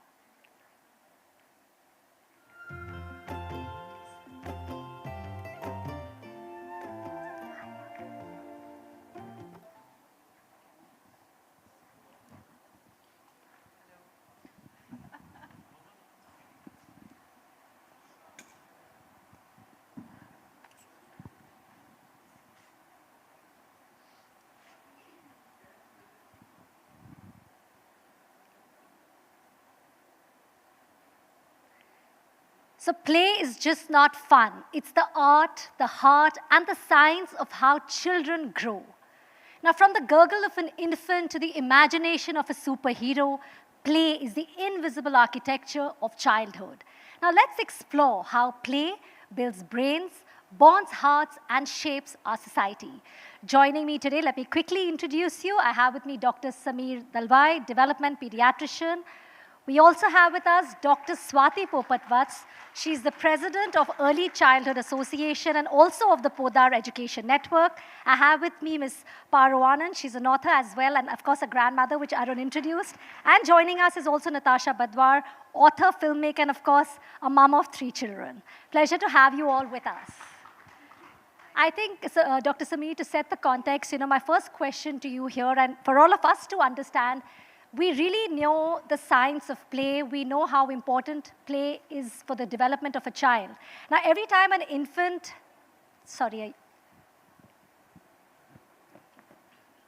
thank you so much, Sameer. Natasha, are you good? Comfortable? Well, that was also some, play I was just going to. So, Dr. Sameer, I just want to ask you, we all know there's a clear science of play. It helps in the development of our children. When, even if an infant is shaking a rattle, looking up to the fan, climbing a tree, playing with blocks, neurons are obviously firing in the brain. What is play really doing to a child's brain? If you can help us understand, what should Indian parents across the country know and pay attention to the importance and the science of play? Over to you. All right, great question. Let me start by saying that the problem with childhood is it is getting adulterated. And all of us understand children from our adulterated experience of childhood that we carry with us. Coming to the science of it, as you mentioned, let's look at human evolution rather than just, showing some micron pictures of brain. We all know that these are neurons which connect to each other. When a child is born, the child can do nothing. But over a period of weeks to months, the child starts doing so many things because whatever the child sees, whatever the child hears, whatever the child touches, smells, all start connecting as neurons. And that is what we call as learning and development. But the key issue to remember is humans have evolved over 6 million years. And what is the difference between humans and animals? The animal brain can think only in terms of the binary, fight or flight. If you throw a stone at a dog, either the dog will run away or attack you. But in human evolution, we developed the frontal lobe, the frontal cortex, and that gave us 4 attributes. First was the ability to delay gratification, to wait for your turn, etc., to wait for something good to happen. The second was the ability of rational thinking. The third is the ability to communicate. But the fourth most important part that the frontal lobe has given humans is the ability to think and work and act together as a group. Yeah. I can convey my ideas to you, I can convince you, and then all of us can work towards accomplishing that. That is the basis of civilization, of family, of culture, of region, of religion, of nationhood, of cricket teams, etc. The key point I'm trying to make is, we are born with a brain today after years of evolution where the genes are normal and this exists in our brain. But just like a child is born with 2 legs and a normal brain, but he can't walk on the first day of life. The child needs to be nurtured for a year or so till he's able to walk. Similarly, children are born with these 4 abilities, but for them to kick in, he needs or she needs to be nurtured through childhood. So play is that aspect of humanity that allows a child to develop rational thinking, that allows the child to understand delayed gratification, to understand the art of communication, and most importantly, understand the fact that I have to understand each other, cooperate with each other, and work with each other to actually be part of the stream of humanity. And if we understand that the brain is being connected or joined or learning by neurons connecting, if we are able to enable an environment for the child where the child can learn these 4 attitudes, especially the ability to collaborate and work with each other, I think that is play. I think thank you so much, Dr. Sameer, for explaining that so well. But because you've said how important play is and the development of a child, I want to ask all of you here, how many of you really know that children who play freely for 30 minutes every day, they have 40% better problem solving by the time they are the age of 7. So how many of us knew that? Okay, few hands, not as many as there should be, but yeah, that's such an important connect when it comes to the science of play, right, and the development of a child. Dr. Swati, I wanted to ask you, you've been an advocate of early childhood and work with educators, across the country. What should our educators, and more importantly, the first teachers, which are as parents, what should we understand about the pedagogy of play in our Indian context? Oh, I'm so glad you asked that question, the Indian context. Jugaad, where does that come from? It comes through play. You tinker, that's the new word the world has come out with. It's called tinkering. But if you see Tod Fod Jod, Jugaad, was always part of our Indian culture. And I think that's what made us solution seekers. Now, if you go back 4,000 years into Mohenjo-daro and look at the toys that were excavated, you will see that all the toys that came out were Tod Fod Jod toys, which means a monkey able to climb on a string, or toys with moving, bobbing heads, etc. So it's very important to understand, even our NEP now talks about play-based learning. And why does it do that? Because lots of educators and teachers, parents that we talk to, we tell them that the right brain develops first in a child. And the right brain is in charge of long-term memory. So marks अच्छे लगते हैं adults को, success अच्छा लगता है, all that comes from long-term memory. And how does the right brain learn? It learns only through songs, games, and stories. So that's where your play comes. That if you want something to go in a child's long-term memory, you need to do it through a song, game, and story. I'm going to say 2 words, and you all are going to say it in your language. Are you all ready? Yes. I'm going to say Varta. Varta means story. What is it called in your language? See? Kahani. See, we have so many words for it. Yeah. Varta is Gujarati because I am a Gujarati. Yeah. Now, I'm going to say Ramakada, which means toys. How do you call them in your language? Khilone. Khilone in Punjabi. See, and look at the smiles when you were doing that, because stories and toys are something that we all enjoy. And we have an educator in our country called Gijubai Badeka, who brought these two words into the classroom, which is Varta and Ramakda. And before him, it is the Panchatantra. Again, a teacher who was teaching children through stories. So I think what India stands for in the world of toys, play, is all about it being part of our culture. It's part of our everyday. It's not a separate subject. And like you said, I think play can be, I mean, anywhere. We've seen outside, you know, how the khel konas have been created. I'm sure all of you saw it. Absolutely. So we don't need a designated area, ki, you know, this is the playing area. Play can be, you know, that area can be. Exactly. Children can play and have fun wherever, and that's where they grow. Absolutely. And Dr. Swati, you mentioned about, you know, the role stories play, and we have two authors here with us. I know. And, you know, I'm going to ask you first, Paroji. You're, of course, you're a children's writer and a grandparent as well. Give us your connection, the joy, the connection, that, you know, that you wish that more, we should know more of that. What should we know more when it comes to that? And I think first I'm going to ask you from the grandparents' perspective. We've understood the science of play, but let's try and understand the heart of play now. Great, I like the word heart. I think the best thing about being a grandmother is that I'm not the parent. So, no longer retired. You get to have more fun. Yeah. I get to have more fun. I get to break the rules that the parents are making. What do I wish? That we talked in the earlier panel, there was a lot of talk about space, the safe space. But not enough is talked about the safe time for play, that free time for play.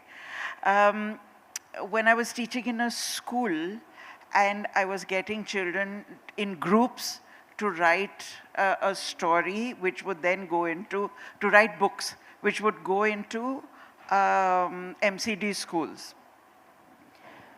Because they said that mostly Hindi books were boring. So I said, fine, then write the books that you would like to read. One kid was sitting, not doing anything at all. No one wanted him in the group. So I said, write something. He said, kya likhu? I said, socho, kya likh sakte ho? He says, meri life hi kya hai? He said, मैं school आता हूँ, घर जाता हूँ, तो यही होता है कि जल्दी जल्दी खाना खाओ, फिर होमवर्क करना है. जल्दी जल्दी कपड़े बदलो, फिर ट्यूटर आ रहे हैं. क्लास पे जा रहा है. So I said, write about that. He wrote a book, a most marvelous book called ट्यूटरों की करतूतें. And it was the best book. That's it, that time. That is what I wish for families, that they give them time. I think that's an important message out here as a grandparent. How much do you think, I mean, of course, like you said, you can break rules. That's also a fun way of, I think, playing. Yeah. You know, but how have you bonded with your grandchildren? Especially with unstructured play, what we're really talking about. Through stories everywhere. So stories everywhere. Everywhere, all the time, in the bath, during meal times. Yeah. Bedtime is when the parents do their So that's when I've done, you know, with both my boys, I think when they were growing up, story time, until they were actually quite old. Mama kahani suna do. Hamare time hota tha, you know, ek raja tha, ek rani thi. You know, the typical stories. But yeah, stories really help them think. It helps them grow, their imaginative skill, their creativity. So, like, you know, just, if it's a book that they've chosen and there are open bookshelves, they can take any book. Look at the cover. It may be a book that they can't read, but look at the cover. I'll read them the title. Yeah. Make up the story about this, and they make up marvelous stories. Yeah, so that's another way that they think. Well, thank you for that. Natasha, you know, you have homeschooled. I would like to tell all of you here, Natasha has homeschooled her 3 children, right? As a homeschooling mother, was it all fun and games, having, you know, just enjoying, bonding with your kids? How did you really see that learning and play gives us a view on how it came alive for your children when they were young? You know, especially if I can ask you the first 8 years of the life where we are actually talking, where the brain is developing. 85% of the brain develops in those first 8 years. So tell all of us a little bit about how homeschooling was. And Yeah, thank you. As an author and a filmmaker, it's very rare times that I find myself being asked to speak as a parent, as a representative of my very interesting family. And that's where we get the heart and the emotional bond. So we've had science, you had art, and now the emotional bond. Yeah.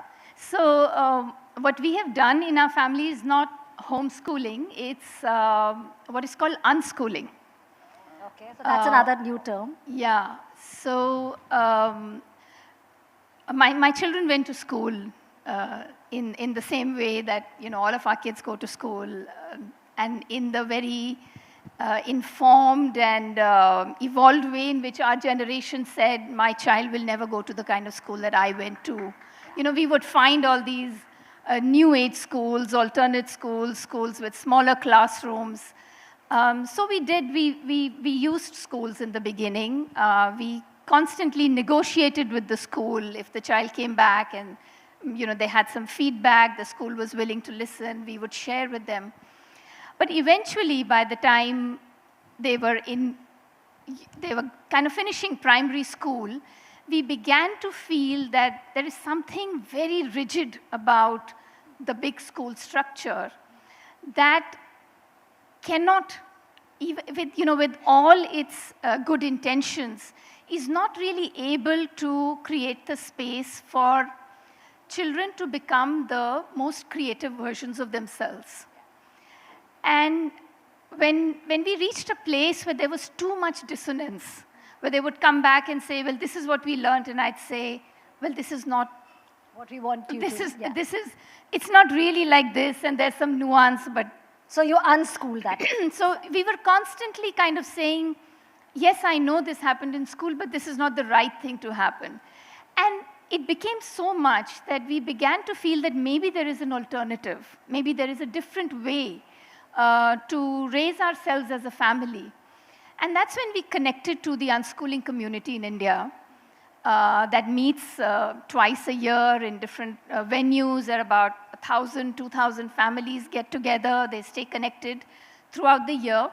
And I shifted it from homeschooling to unschooling in that it's not that we said we are going to remove the curriculum of the school and allow the child to explore learning, that I'm going to become the teacher. It became that we are going to remove the structure of the school, that you learn everything for 40 minutes, you get a small time to play, you get to play in a certain way. We said, let us see the home entirely as a safe space and learn from each other what is the most playful way in which we can become learners and we can become creative people. We can become the artists we're born to be. So it's been very experimental, it's been very difficult, but it's taught us a lot. And it's given us a lot of stories to share. So definitely another very unique way. Well, thank you for, I think, setting the context of our conversation today. So we've got the heart, we've got the how the bonding is done, the emotional quotient.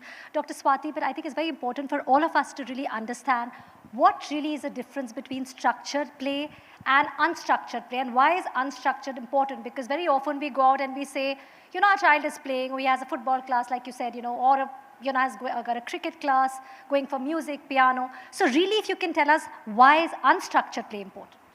So if I were to give a child blocks right now, and the child will start playing according to their imagination, according to their interest, that's unstructured play. But if I tell the child, कि at the end of the play, I want a nice structure, photo lene layak hona chahiye. So that is structured play. Any play that has a class next to it, football class, cricket class, is not unstructured play. It is structured play. Any play in which आपके पास एक goal है कि यहाँ से ये सीखेगा, इस toy से ये सीखेगा, इससे ये करेगा, तो that is also structured play. So it is very, very important for us to understand. I know the previous panel spoke about parks, but let's go into the history of parks. Ancient times, children did not have parks. Parks are a gift of the factory revolution. क्योंकि factories खुली तो parks की ज़रूरत पड़ी, parking आ गया buildings में इसलिए park की ज़रूरत पड़ी. But park is also structured play, let me be very frank, because वहाँ पे जो इक्विपमेंट डाला जाता है, the parent then wants the child to play only in that particular way. If a child wants to climb a slide from the slide upwards, you will stop the child. गिर जाओगे. हाँ, गिर जाओगे, ऐसा मत करो, रूल है, इधर से ही जाना चाहिए. So I'm not talking about the dads picking up their child and putting them there. That is also wrong, because effort is very important. But unstructured play comes in the cracks in the adult's life, which means जहाँ adult नहीं देख रहा है वहाँ पे बच्चे खेल लेते हैं. तो जो एयरपोर्ट पे जब आप लेके जाते हो बच्चे को और वो टप टप टप टप टप करके हर एक वॉल को टच करते हुए जाएगा, that is play.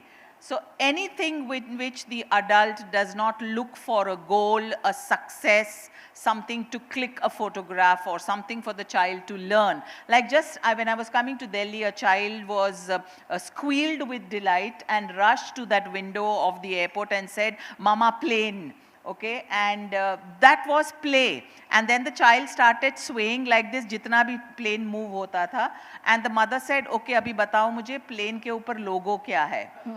So it became a and question. That's when the play disappeared and the child just moved away from there. Yeah. So structured, unstructured, big words, very simple definition.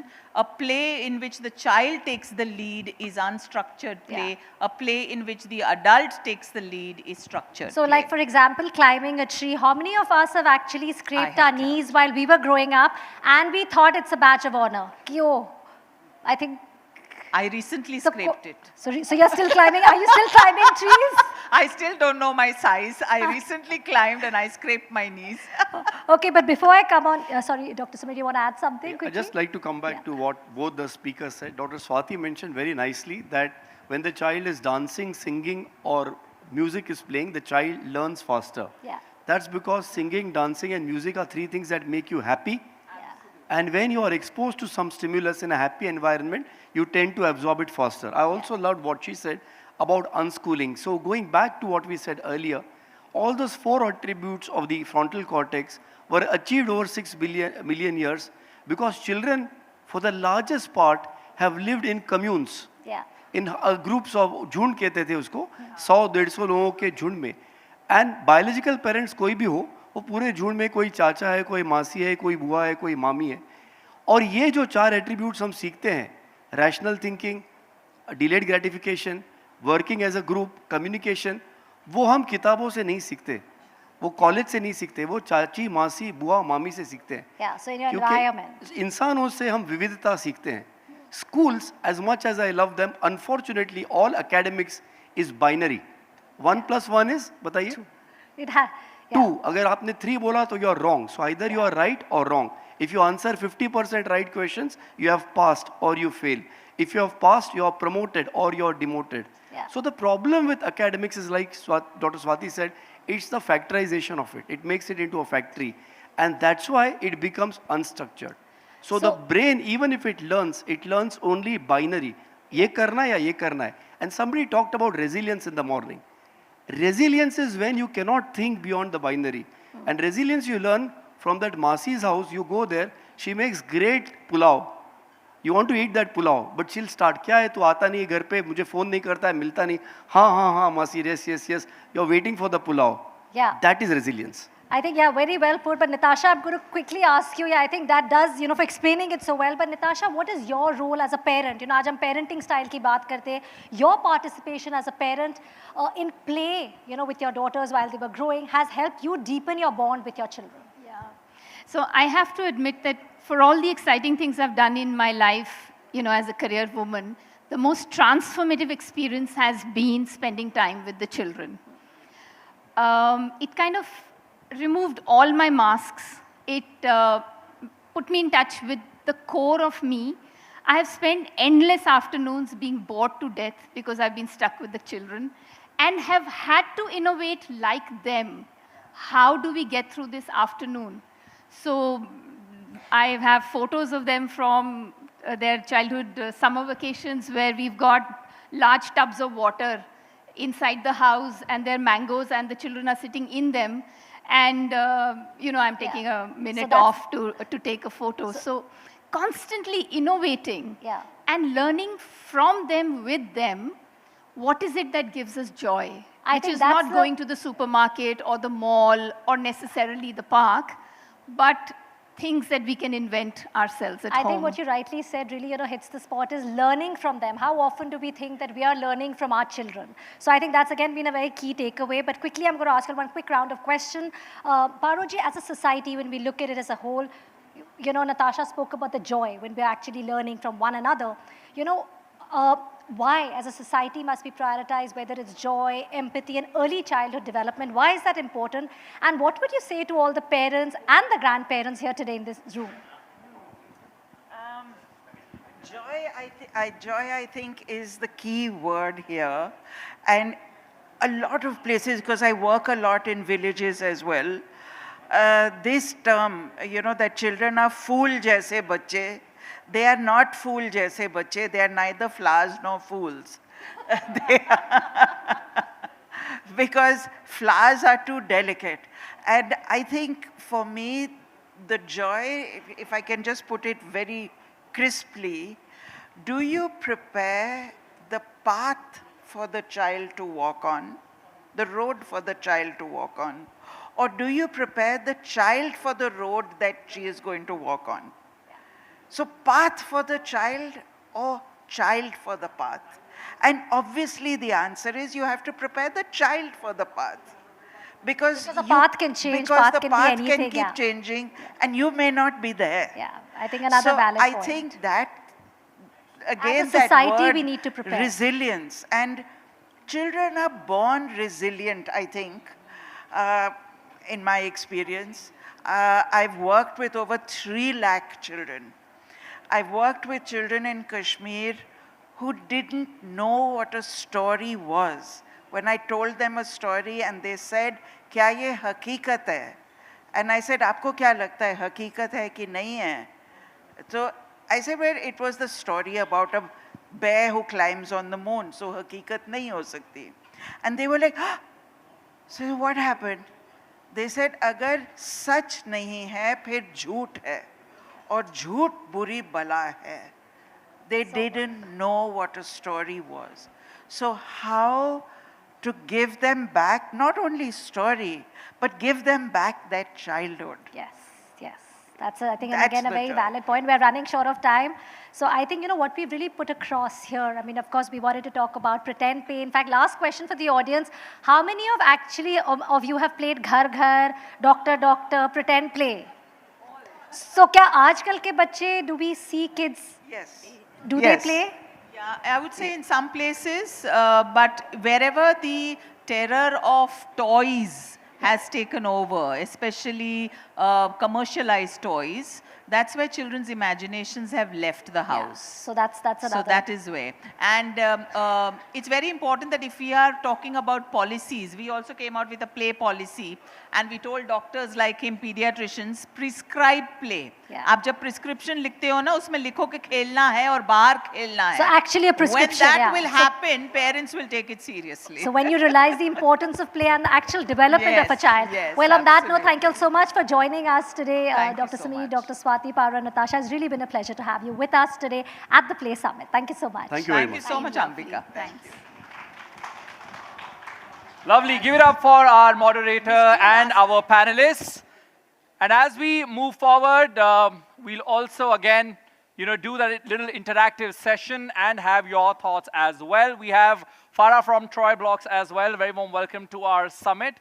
Thank you so much for joining us. And I had a very particular question for you, which is, when kids are playing with blocks, what shift do you see in their minds, in the behavior, and how is it different from, let's say, playing with something really massive or fancy? What shift do you see when they play with blocks, when they're left alone with their blocks? I think it is imagination and curiosity that takes the top seat. And that is what is going to drive the play further without instructions and allowing the kids to be just kids and not elder people, not adults. So Dil To Bacha Hai Ji exists at that point, it exists even now. And how often do you see adults also, get really involved with the blocks? I think parents are evolving and they are play companions. So yes, that's from my side. Lovely. Thank you very much. Any parent here that I can come to? Please raise your hand. Hi, ma'am. What's your name? My name is Sanpreet. Sanpreet, really nice meeting you. Now, we're talking about, collaboration. Parents also going out there to play with kids. May I know how old is your kid and what do you like playing with them the most? So my son's 4 years and my daughter's 18 months. So I'm still navigating the challenges of motherhood, as I would say. But yes, there are these quiet moments, like I just heard somebody say, that when they're left alone, the blocks can be a Chandrayaan, and that is where you realize that they're learning everything that they're hearing in their environment. So to have that sort of environment and for parents to put in that effort is one of the most important things, I feel.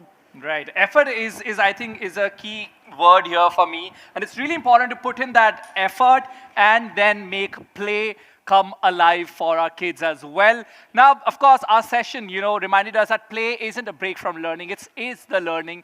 Now, this is a day of many firsts. India's first National Summit on Play, India's first National Play Manifesto by children, and now India's first BM8 talk. Now, what's that? BM8 talks are talks that raise an idea or an insight on early childhood in 8 minutes or less, around the abundance of the first 8 years of childhood. Therefore, the significance of BM8. Our first speaker is an architect who finds space for play where people think none exists. Kabir Vajpayee is a son, brother, husband, father, and a friend.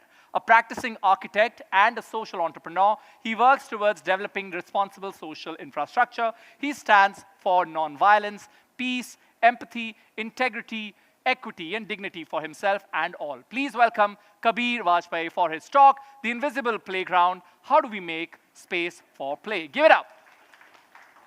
Stage is all yours, sir.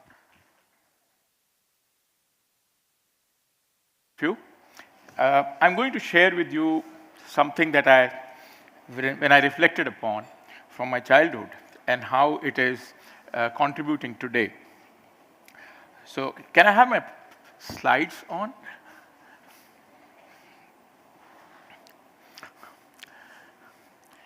So, as he just said, he introduced me as son, brother, friend, husband, father. Now, I think I'm in a process right now. I'm somewhere in between where I'm trying to develop kindness. I need some qualities in me to be kind, to be loving, to be caring, to be compassionate. Basically, I'm trying to be a better human being. And I'm going to share with you how this journey, in a way, began. So something more about me, and I'm also an architect and a social entrepreneur. And many of the qualities that I need to have with me as a professional, I'm just listing them down right now. So I need to dream, I need to imagine, I need to understand deprivation and lack, because I work in the social sector. I also need to have a quality to join the dots. I need to know that how do you start from what is already there, improvise on what is available at any point of time, and creativity with hands, and finally converting ideas into reality. I'm just listing them down right now. But when I trace them, that do I actually have them? I discovered that there is a connect with my childhood. We are very passionate about children and space, where we want to develop space as architects which can contribute in value creation in their life. And we have been doing this for a long time now. And as a result of that, in past several years, we have been able to reach out to a very wide, country-wide, outreach in schools and Anganwadis. So I had a very fulfilling childhood, or so I thought. And we had a home in Bhopal, in central India. And it was a space which had nature. It had, this is my sister, my mother. They are roaming around there. And it was like a wild growth. And I had a very caring and a compassionate family and an extended family, where I grew up. But there's something much more than just this which happened there. So this extended family is where something very interesting happened. So there was a setting in that place, which was a patch of unused land with wild nature. It was not a playground. And then I had a wonderful person, my mentor, Mohammed Zubair. He was a gardener, but really speaking, he used to spend a lot of time with me. And I used to spend a lot of time with him.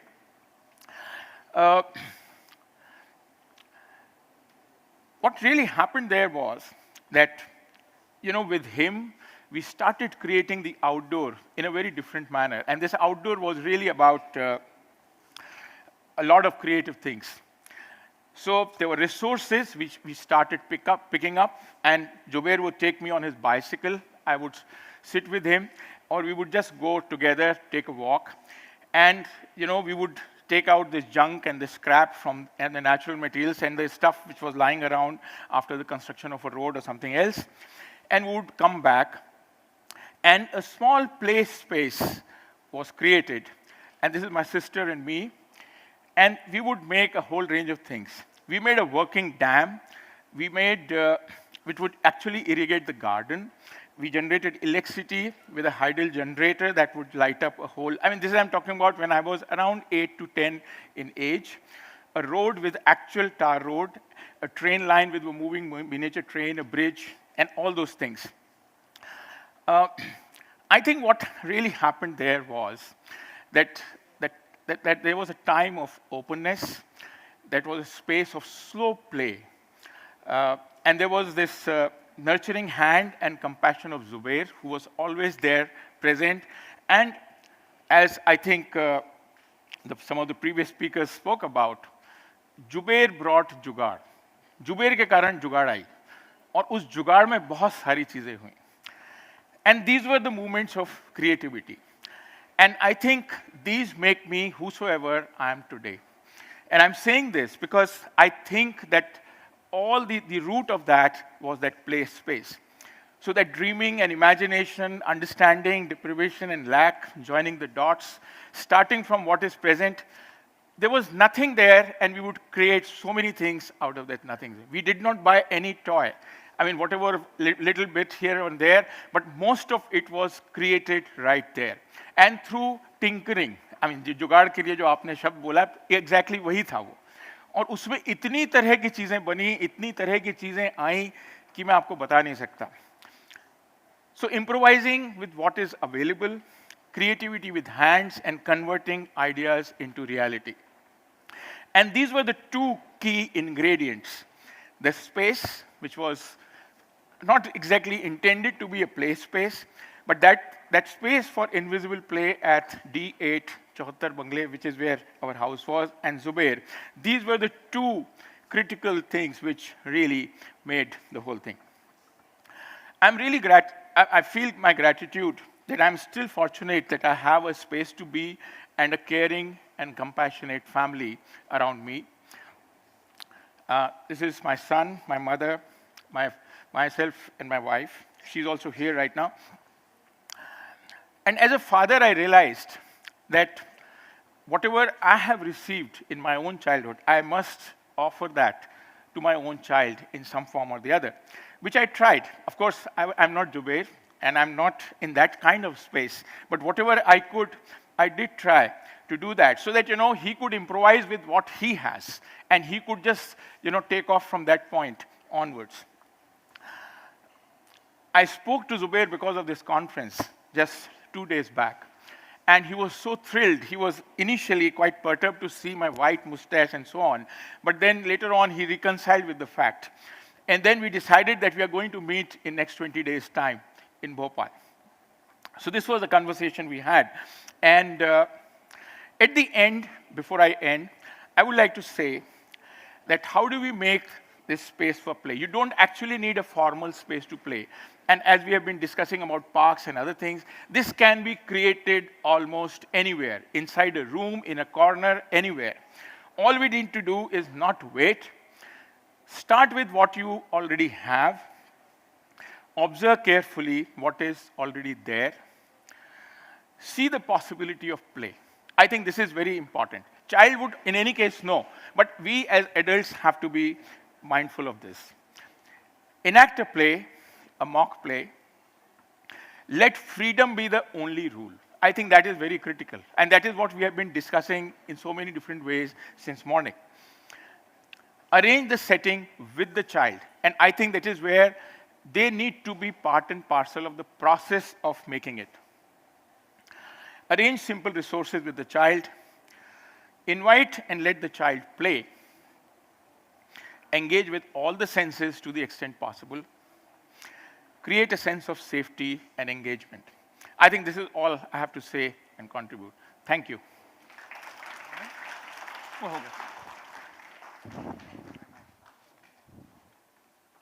Thank you, sir. Thank you very much. Clearly, where we really need to make space for play is not in our physical spaces, but in our minds. But when we talk about making space for play, we have to ask ourselves a critical question. Are we really making space for everyone? A playground isn't truly public if a child with a disability has to watch from the sidelines. To talk about what play looks like for children of all abilities, please welcome disability rights activist and CEO of the EkStep Foundation, Nipun Malhotra. Give it up for Mr. Malhotra. Can I get the slide clicker? Slide clicker, please. Say that again? Slide clicker, please. Okay. Can we get the slide clicker for him?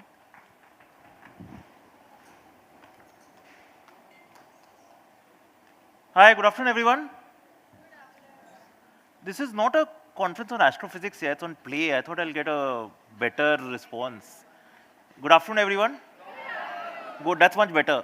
Can I get a slide clicker from somebody? I asked for a clicker and somebody got a stool instead. I think they're playing with me. Not that I'll fit on it either, but yeah. Slide kaise change? Thank you.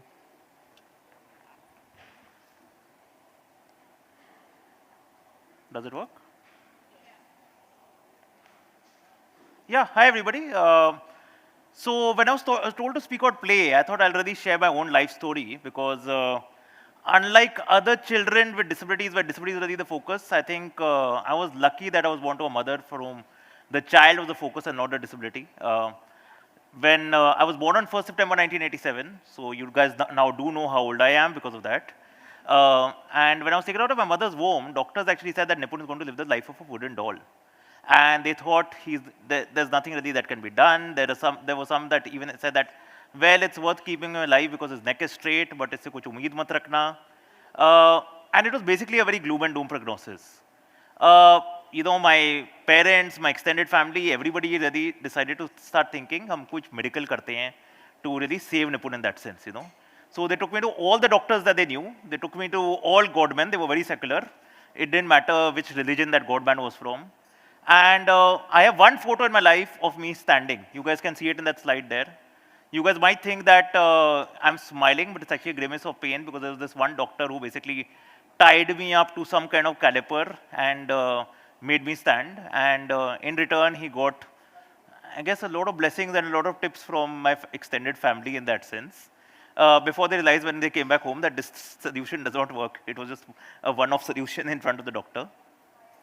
But luckily for me, you know, my mother went to a doctor when I was around 3 or 4 years old, who basically told her that Nipun is never really going to deprive you of the joys of parenthood. So why don't you give him a completely normal life? And I think it's that from then onwards that she really made it her mission. The first step in her life was really to send me to a school. And a lot of people told her, why don't you send Nipun to a school for the disabled? But she said, no, what is really the point of sending Nipun to a school for the disabled? He really has to face the normal world at the end of the day. And fortunately, she decided that she must send me to a normal school. There were dozens of schools that rejected me before there was this one school that finally accepted me. And even when I entered that school, I was socially extremely ostracized. You guys can see this photo here from a comic I wrote where basically I am entering a birthday party at Narula's. And as soon as I enter that birthday party, all the other children really sideline me and they start talking to each other. You know, and I'm not really socially included in that sense. And that really was my life in school in that sense. But what was lucky for me is that my mother really taught me two lessons. One, really make the most of whatever you can do. So what started happening is that I realized that I'm pretty sharp at academics. And I soon started topping school in class 6th, 7th, 8th, etc. Which is why it's actually a shocker to me that I've been invited to a play summit and not an education summit, you know.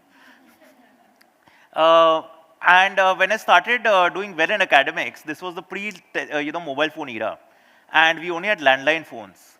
So what used to happen is that students now knew that, अगर कोई exam के पहले एक दिन पहले doubt solve करनी है, तो निपुण को ही phone करना है.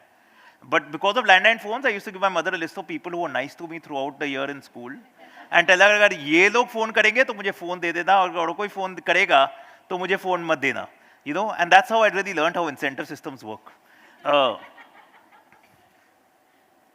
But I think more important than that, I think, what really happened is that my mother allowed me to dream. You can see this ridiculous photo here, one of me, wearing cricket pads, all ready to play cricket. The other of me actually on a cycle. I don't even know how my mother made me fit on that cycle in that sense.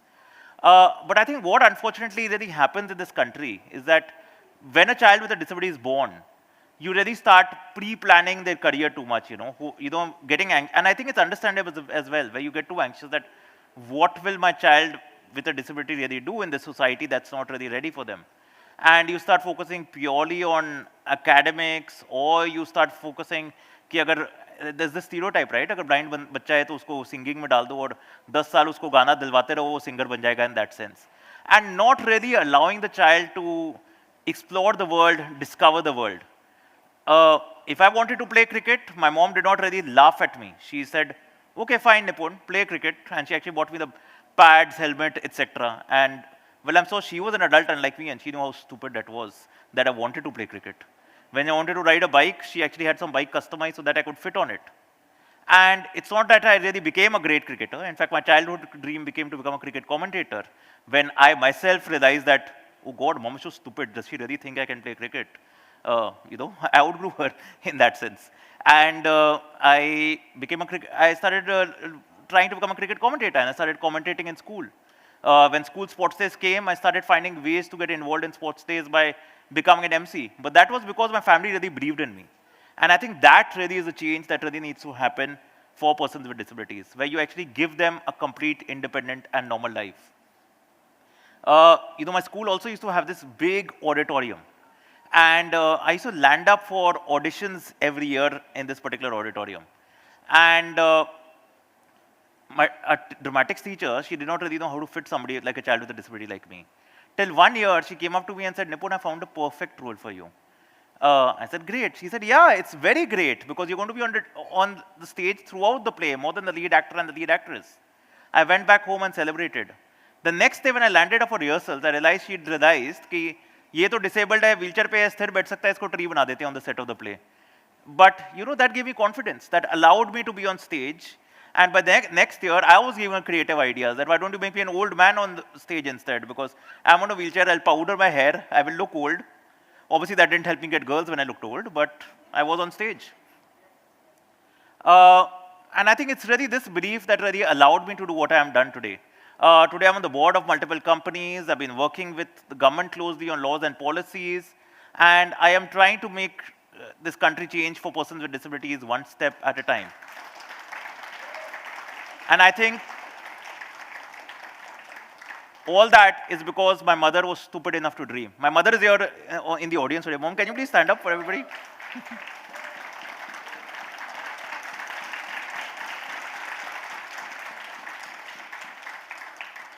So I'll just end by saying that, yeah, whoever your child is, irrespective of disability or any other difference that they might have, just dream with them, allow them to dream, and keep dreaming till your child outgrows you in the dreams and says, how stupid are you to dream so big? Thank you.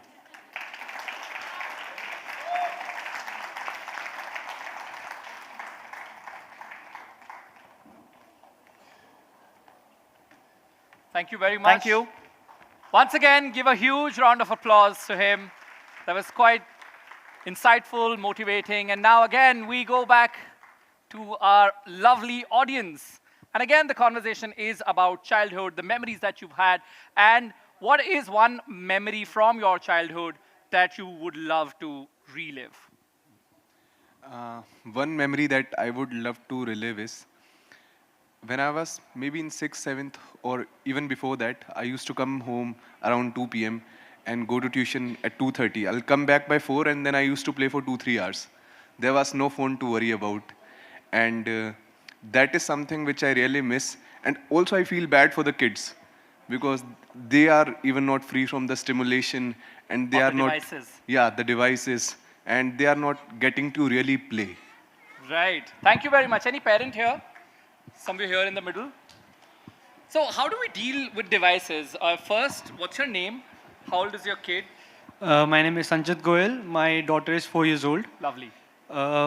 We as parents, this is my wife Shraddha, we as parents have been very careful from day one about devices because, we live in a society where there is so much of peer pressure as well, Our children are meeting and talking to other children who are all the time talking about what they saw on the phone or what their parents were doing at home or their, say, grandparents, uncle, aunties, whosoever. So we've been very careful about the fact that around our daughter, we avoid using our phones ourselves, right?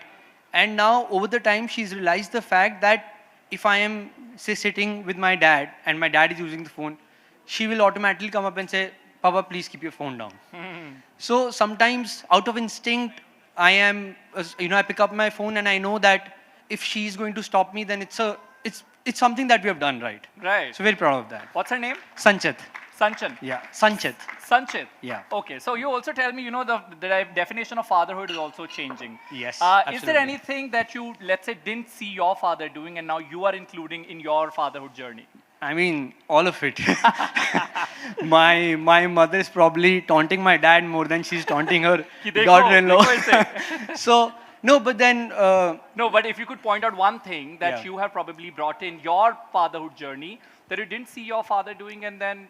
I have been a lot more involved in terms of her, things that she does, like taking her to the school, or once a week sitting down with her and, working on the things that she likes, maybe art and craft or school homework.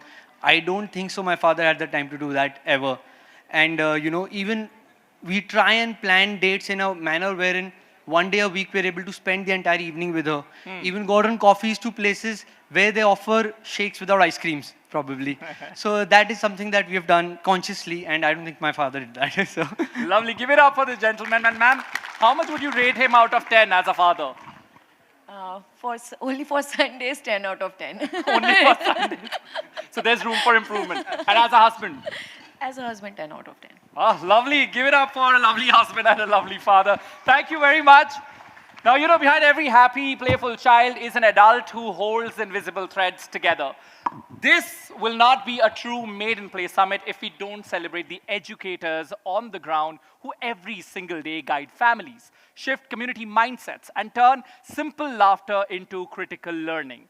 This next session brings together early childhood educators from 3 very different settings, all united by one purpose: to nurture early childhood. And trust me, anyone who handles a room full of 4-year-olds every day deserves our absolute attention. I would like to invite on stage our everyday heroes, and I also want you guys to welcome them with a huge round of applause. We have Tabassum, an Anganwadi educator from Shadra District, Delhi.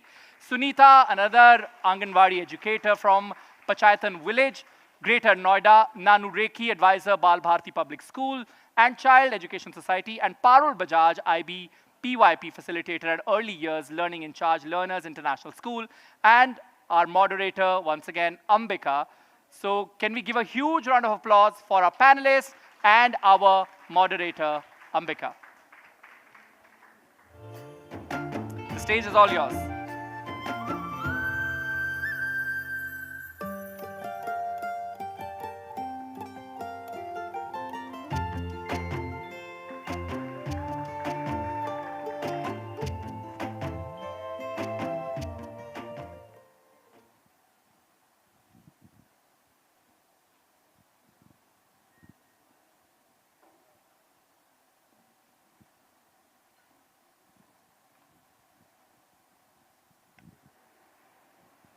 Well, good afternoon, everybody. Now, at the Made in Play Summit, this session is why, what I do. Now, today we bring together 3 different perspectives, 3 different settings, united by one purpose, which is to nurture childhood. Now, we all know the first 8 years of life are times of extraordinary growth when play, often unorganized and unstructured, becomes the foundation of confidence, imagination, and most important, resilience. And yet behind this play are educators who hold the invisible threads together, guiding families, shifting mindsets, and showing us what looks like simple laughter is, in fact, the most critical work of all. So today, we gather here to celebrate those to nurture, who are actually nurturing childhoods filled with play, laughter, and discovery. But before I introduce you to them, since they are the educators, ये हमारे बच्चों को सिखाते हैं, खेलना सिखाते हैं, कैसे खुश रहते हैं अपने उनके मुश्किल समयों में सिखाते हैं. Can we please have a big round of applause for all our educators here? So I have with me Tabassum, anganwadi educator हैं, वो शाहदरा डिस्ट्रिक्ट दिल्ली से हैं. ये तबस्सुम है. साथ ही हमारे साथ सुनीता जी हैं, वो एक आंगनवाड़ी एजुकेटर पंचायतन विलेज ग्रेटर नोएडा से हैं. Also joining us, we have Nanu Rekhi, she's an advisor, Bal Bharti Public Schools, Child Education Society. And we have with us Parul Bajaj, YP Facilitator and Early Years Learning in Charge, Learners International School. Thank you all so much for joining us. Thank you. Tabassum जी, मेरा पहला सवाल आपसे होगा. आप play यानी कि खेल में हर रोज़ काम करते हैं, बच्चे आपके साथ बहुत समय बिताते हैं. जब आप आंगनवाड़ी में होते हैं, उनके साथ आप घंटे समय बिताते हैं, चाहे उनकी हंसी हो, उनका रोना हो, उनकी खेल, उनको क्या पसंद है, उनको क्या नहीं पसंद है.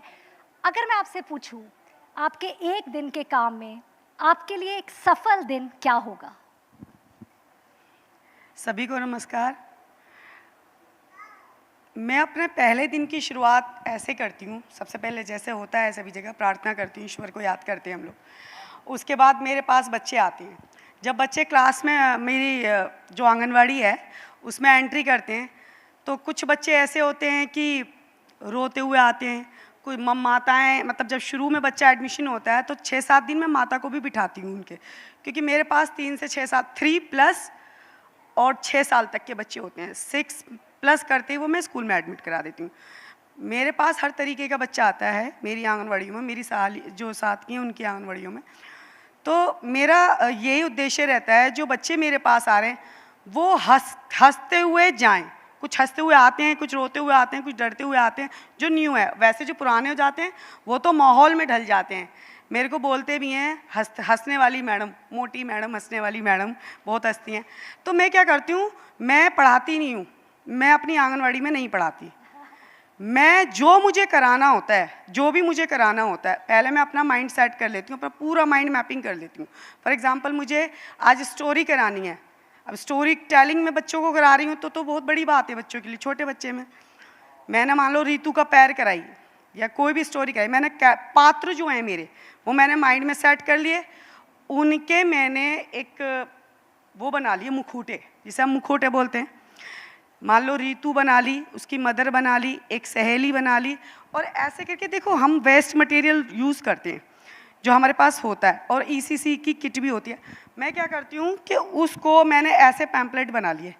एक रीतू है, पहले मैंने अपनी भाषा में, जो बच्चे भाषा यूज़ करते, बेटा एक अच्छा बच्चों एक बात बताओ, आज कभी किसी के चोट लगी है? बच्चे कहते हैं मम्मा मैडम मैं जा रहा था, मेरे रास्ते में चोट लग गई, ऐसे ऐसे बताते हैं. कुछ बच्चे रोते होते हैं, तो मैं सोचती हूँ माहौल अभी नहीं है, फिर मैं अपने मूड में आ जाती हूँ, डांसिंग के मूड में एक्टिविटी कराती हूँ मैं. कैसे?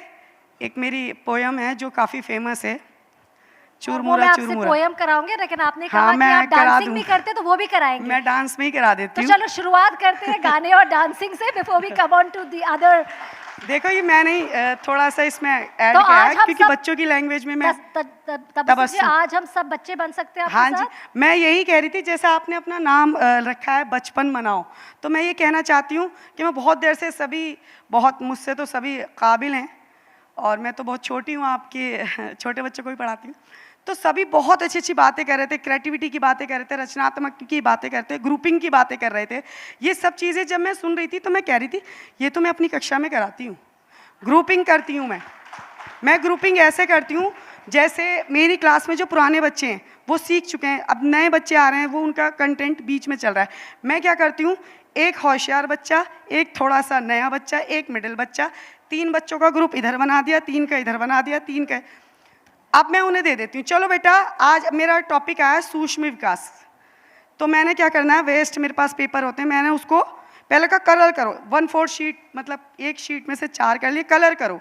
बच्चे ने कलर करा। अब मैंने कहा चलो सबने कलर कर लिए, तुम गोली बनाओ। गोलियां होती छोटी छोटी, फाड़ के तुम पेपर फाड़ना, तुम गोली बनाना, तुम इसकी बाती बनाना। बाती होती है ना, लंबी सी बाती, बत्ती जिसे कहते हैं, जो भी कह लें।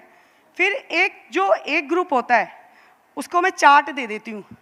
अब आपको क्या करना है, ये सारा कलेक्शन आपको इकट्ठा करना है। आपको इसको कोई भी शेप दे के चार्ट पे, मान लो गोल की दे दो, त्रिकोण की दे दो, आपको वो इस पे प्ले करनी, मतलब चिपकानी है गोंद से। उसको मैं गोंद और चार्ट दे देती हूँ।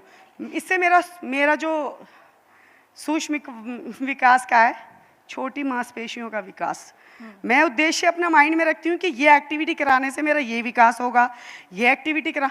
मगर मैं बच्चों को देखो, मैं भी बच्चा थी और बहुत नटखट बच्चा थी, इतनी नटखट के शायद ही मेरा पढ़ने का मूड ही नहीं करता था। इतना पढ़ाई को और किताबों को देख के मुझे डर लगता था। तो आप मोटर स्किल्स बच्चों के और बेटर करते हैं, जैसे आपने कहा। तो वो बच्चा वहाँ हो गया, उन्होंने सबने प्ले कर दिया, बना लिया। अब वो एक उनकी एक्टिविटी हो गई। दूसरे बच्चे ना थोड़ा बड़े जल्दी से उब जाते हैं किसी चीज़ को करके, उन्हें नया नया चाहिए होता है, हर चीज़ नया नया, क्योंकि बच्चे हैं। और कोई ये ना समझे कि कोई बच्चा स्ट्रॉन्ग वीक है, सारे बच्चों में इतनी एनर्जी होती है और दिल फूल की तरह होता है। फूल फ्लावर की बात हो रही थी, दिल फूल और एनर्जी फूल। फिर मैं अपनी पोएम, एक आध बीच में पोएम भी ऐड कर देती हूँ। अच्छा, आगे बढ़ने के पहले आप पहले हमें पोएम तो करवा दीजिए, पोएम करा दीजिए। तो जो करना चाहे डांस वो कर सकते हैं, जो नहीं करना चाहे वो नहीं। So let's see, कितना बचपन हम सबके अंदर उभर के आ रहा है। So are you all ready for it? देखो हम सब बच्चे हैं। सबसे एक बात मैं ये कहती हूँ कि हमें कोई टेंशन होती है, सभी बड़े हो रहे हैं, उम्र बीत रही है। कभी हम छोटे बच्चों को देखते हैं ना खिलखिलाते हंसते हुए, तो हमारा मन क्या करता है उसके साथ टाइम स्पेंड करना, और सारी टेंशन हमारे उस बच्चे के साथ वो खत्म हो जाती है। मेरे साथ ऐसी होता है, मैं जल्दी से सोचती हूँ मैं अपने घर से बाहर निकलूँ, आंगनवाड़ी के बच्चों के पास जाऊँ, जल्दी बाहर, 9 कब बजेंगे, मैं कब, क्योंकि मैं फ्री रहती हूँ, है ना। तो मुझे सब तरह की, मैं बीमार हूँ, सारी मेरे को डॉक्टर कहता है कि ये ड्यूटी नहीं जा रही है क्या आज। अच्छा, आप पोएम तो शुरू कराइए। हाँ, मेरे तो दूसरे मैं बहुत बोलती हूँ, क्योंकि छोटे बच्चे बहुत बोलते हैं, मैं भी बहुत बोलती हूँ। चलो पोएम करते हैं। Hey churmura churmura churmura, hey churmura churmura churmura, my papa give me pound, my papa give me pound, to buy jalebi, मैं मोटी हूँ थोड़ा हिल नहीं पाऊंगी, to buy jalebi lounge। मैं ये चीज़ 2 बार कराती हूँ छोटे बच्चे। But I want, but I want, but I want churmura, hey churmura chur, ये मेरी इंग्लिश पोएम फन वाली। एक बहुत सारी ऐसी हम पोएम कराते हैं। ये तो हमारी बात हो रही थी। ये अब जो हम स्टोरी कराते हैं या कोई भी चीज कराते हैं, समझिए मैं आपके पास दोबारा आऊंगी। अभी पोएम का हुआ, स्टोरी के लिए मैं आपके पास दोबारा आऊंगी। उसके पहले मैं एक्चुअली सुनीता जी से पूछना चाह रही हूँ कि अगर वो कोई ऐसी कहानी हमारे साथ शेयर करना चाहे, किसी बच्चे की हो, किसी परिवार की हो, जिससे आपको लगा कि हाँ मैं जो कर रही हूँ वो वाकई में बहुत ज़रूरी काम है, जैसे अभी शेयर किया तबस्सुम ने हमारे साथ, आपको लगे हाँ जो मैं इन बच्चों के फेस पर खुशी ला रही हूँ, एक मुस्कान ला रही हूँ, ऐसी कुछ कहानी आप हम सब के साथ शेयर करना चाहेंगे? देखो, मेरा नाम सुनीता है, मैं पंचायतन से हूँ, गौतम बुद्ध नगर ग्रेटर नोएडा से हूँ, और मैं आंगनवाड़ी हूँ। मेरे यहाँ बच्चे छोटे छोटे आते हैं, 3 साल से ऊपर के, रोते हुए आते हैं। बच्चे अंदर भी नहीं घुसता है क्लास में, रोता है, घर जाना है, घर जाना है। हम उसे प्यार से बोलते हैं, गोदी में बिठाते हैं, खिलौना दिखाते हैं। बच्चे, अगर बच्चा का मन होता है तो बच्चा अंदर आ जाता है, नहीं गेट पर ही खड़ा रहता है। कुछ बच्चे ऐसे होते हैं गेट पर ही खड़े रहते हैं, बोलते नहीं हैं। थोड़ा थोड़ा धीरे धीरे हम बच्चों को देखते हैं, वो तो आने लगते हैं खेलने में, कभी खिलौने के कोने में, कभी ब्लॉक्स के कोने में। बच्चे बहुत इंटेलिजेंट होते हैं, आपको पता है, और हम भी करते हैं, लेकिन हम उनको प्रेशर नहीं दे सकते, पढ़ा नहीं सकते, मार नहीं सकते। बच्चा अपने मन से जो करेगा हम वही कराएंगे। और ठीक है, बहुत बढ़िया आपने शेयर किया कैसे आप बच्चों को, I think that is also a learning कि आप किस तरह बच्चों को जो वो करना चाहते हैं वो करने देते हैं, कुछ प्रेशर नहीं डालते। I think that's very important for us to pressure नहीं अंडरस्टैंड। देते, मारते भी नहीं है कभी, बहुत धमकाते जरूरी भी है नहीं कि प्रेशर नहीं डालना। तभी तो बच्चा हमसे प्यार करेगा, हम भी बच्चे से प्यार करेंगे, तभी तो बच्चा हमसे प्यार करेगा। बहुत बहुत इंपॉर्टेंट मैसेज दिया सुनीता जी आपने। Nano ji, I want to come to here when we talk about this session. इस सेशन का नाम है why I do what I do. If I were to ask you that question, you know exactly why you do what you do, what would you say? आपको क्यों लगता है कि किस तरह का बचपन हमें सही मायने में बचाना चाहिए? See, Bachpan in itself is such a sacred word. क्योंकि उसमें एक नेचुरलनेस है। मैं इंग्लिश में आपने कहा बात करने के लिए, so I am taking that as the. एक नेचुरलनेस है, एक उसमें बिल्कुल एक इनहेरेंट इनेट जॉय की बात होती है। बच्चा जब इस दुनिया में आता है, when child is born, basically the child is a happy child and an explorative child. He needs to know more. He has so many varied kinds of needs. So basically, that need fulfillment is first expressed in play. The child becomes explorative. The child wants to know about certain things. Maybe, you know, when they are playing parallel or they are playing in a pair group. और यहाँ तो बहुत खूबसूरत बातें हो रही हैं, आंगनवाड़ी की बातें हो रही हैं, जिसमें हम अगर एक तरीके से सोचें तो बच्चों को वो करने दिया जाता है और बहुत समय तक करने दिया जाता है। There is less of structuring. फिर बहुत ज़्यादा समय होता है कुछ ऐसी चीज़ों के लिए जिसे हम रेपिटेटिवली कर सकते हैं, तो वो खुशी देती हैं बच्चों को। That is a kind of, you know, passive play which the child is indulging in. So what I do, please kindly repeat the statement. What you do, yeah. What you do. Why I do what I do. What I do is basically because I feel great about it. I feel happy about it. And that is where my natural living being comes out. And I need to know more, I need to explore more, I need to be more participative, whether this is an Anganwadi, whether this is a classroom, whether this is an office, whether this is this kind of a, you know, session going on. मैं क्यों करना चाहती हूँ? उसमें मुझे एक positivity मिलनी चाहिए। और वो पॉजिटिविटी, अगर हम छोटे बच्चों के संदर्भ की बात कर रहे हैं और हमारे पास इस वक्त हमारे सहयोगी हैं आंगनवाड़ी से, तो वो बहुत ही पॉजिटिविटी एक बच्चों को प्ले में मिलती है।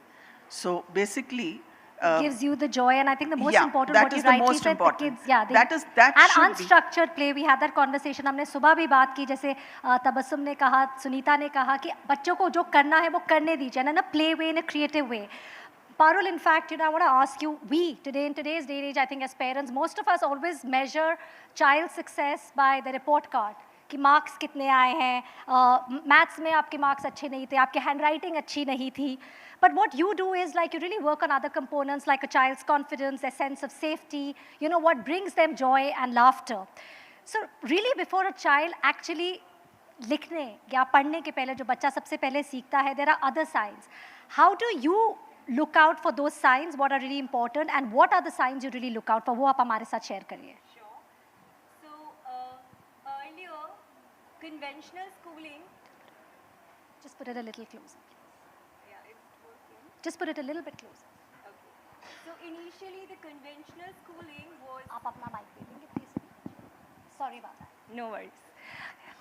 Conventional schooling was more of marks oriented, right? And the results were announced at the fag end of the year, right? But now the modern schooling is not like that at all. We are working on the skill development of the learners. We observe the learners throughout the year. And it's not we're not focusing on progress now, we are focusing on the process of learning, right? So throughout the year, we keep on observing, we interact with the learners, we record their, you know, skills through our recordings like anecdotal records or portfolios. We just observe how they are interacting in the classrooms, how you know, they are working on their research skills, their thinking skills, self-management skills. So we are recording the situation in which that child is, you know, collaborating with others, how they are interacting with others. So real life application is now crucial rather than just the marks or the grades. Yeah, that's what actually, when you're growing up as an adult, that's what really leads to what you are today. Nanu, I want to ask you, how important is play? Agar aap hum sabko bata sake, we all know you've spoken about unstructured play. If you want to give a message to our parents, grandparents, as an educator who don't think play is learning, what would you like to tell us? Because at the end of the day, हम ये समझ गए summit के ज़रिए जो सुबह से बातचीत हो रही है कि play बहुत ज़रूरी है हर बच्चे के लिए, especially जो पहले 8 साल होते हैं. आपका क्या message होगा? Playfulness is always, I always take it as innate. It is inborn. उसके साथ हम सब पैदा होते हैं, हमें खेलना सिखाता नहीं है कोई भी. हम अपने आप से खेलने लगते हैं as we are born. See, look at this child right here.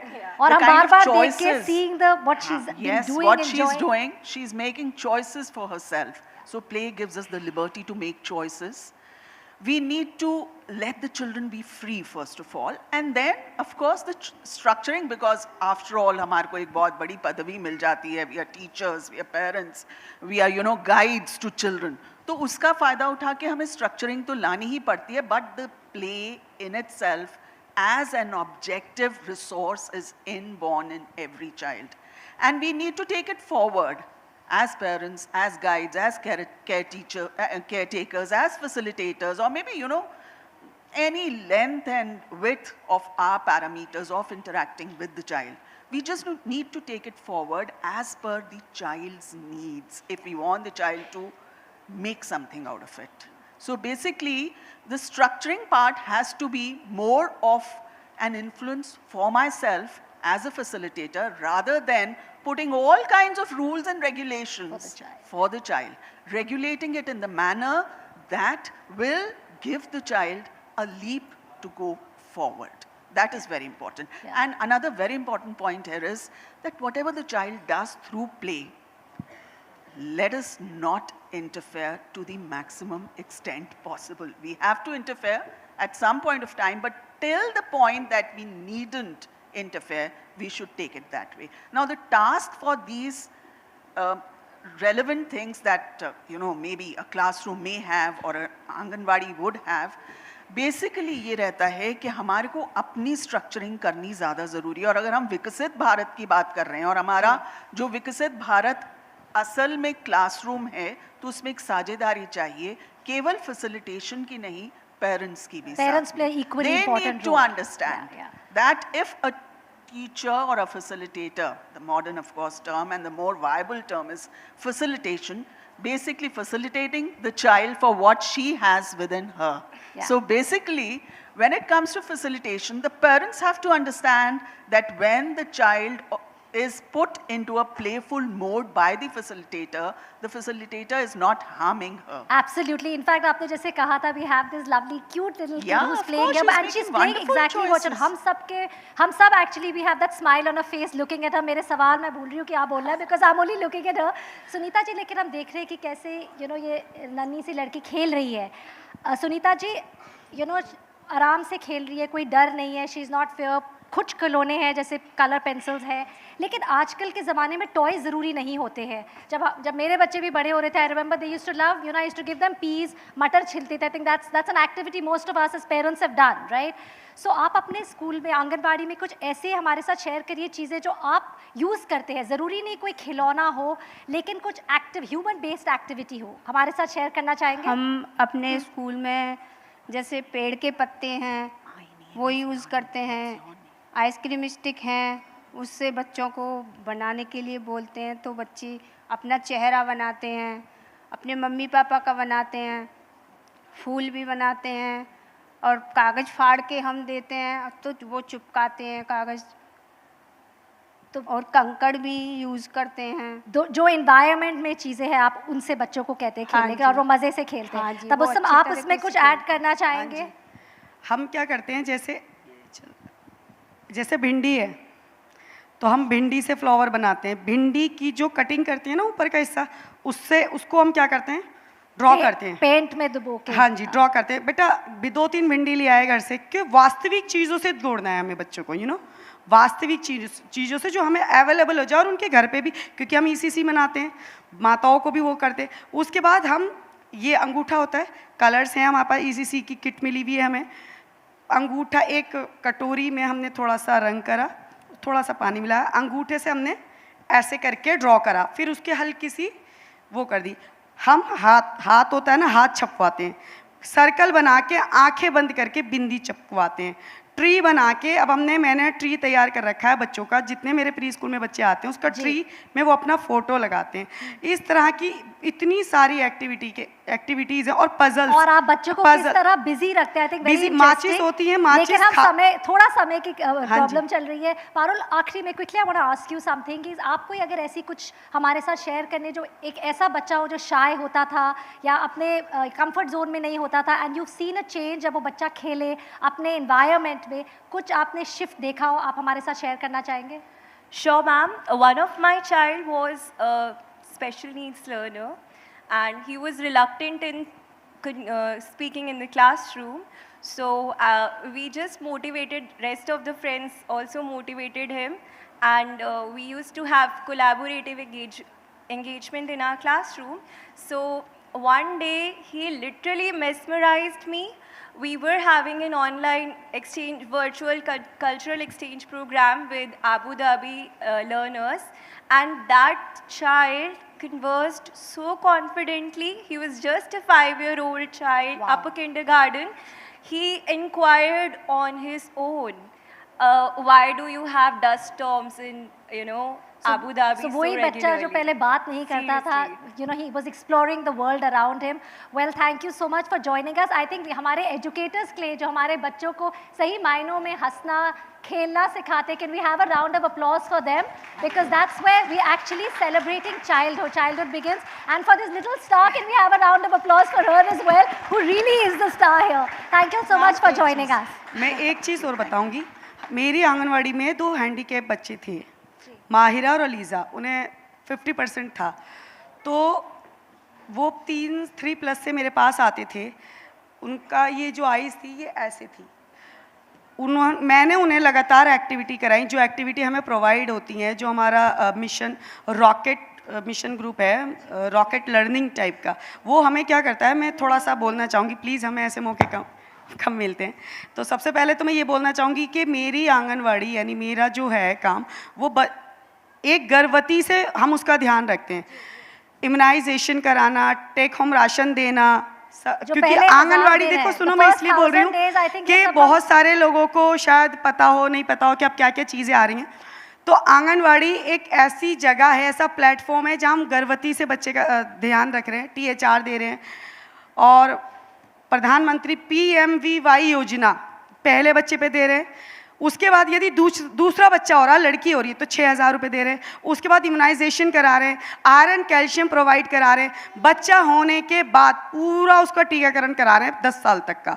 उसके बाद 3 साल तक उसके THR दे रहे हैं, 3 से 6 में उसको प्री स्कूल में एडमिट कर रहे हैं। उसके बाद लखपति योजना हम उसको दे रहे हैं, जिसको लाडली योजना बोलते थे, अब लखपति योजना हो गया है, वो दे रहे हैं। वो पहले 12th तक थी, अब वो BA हो गया है।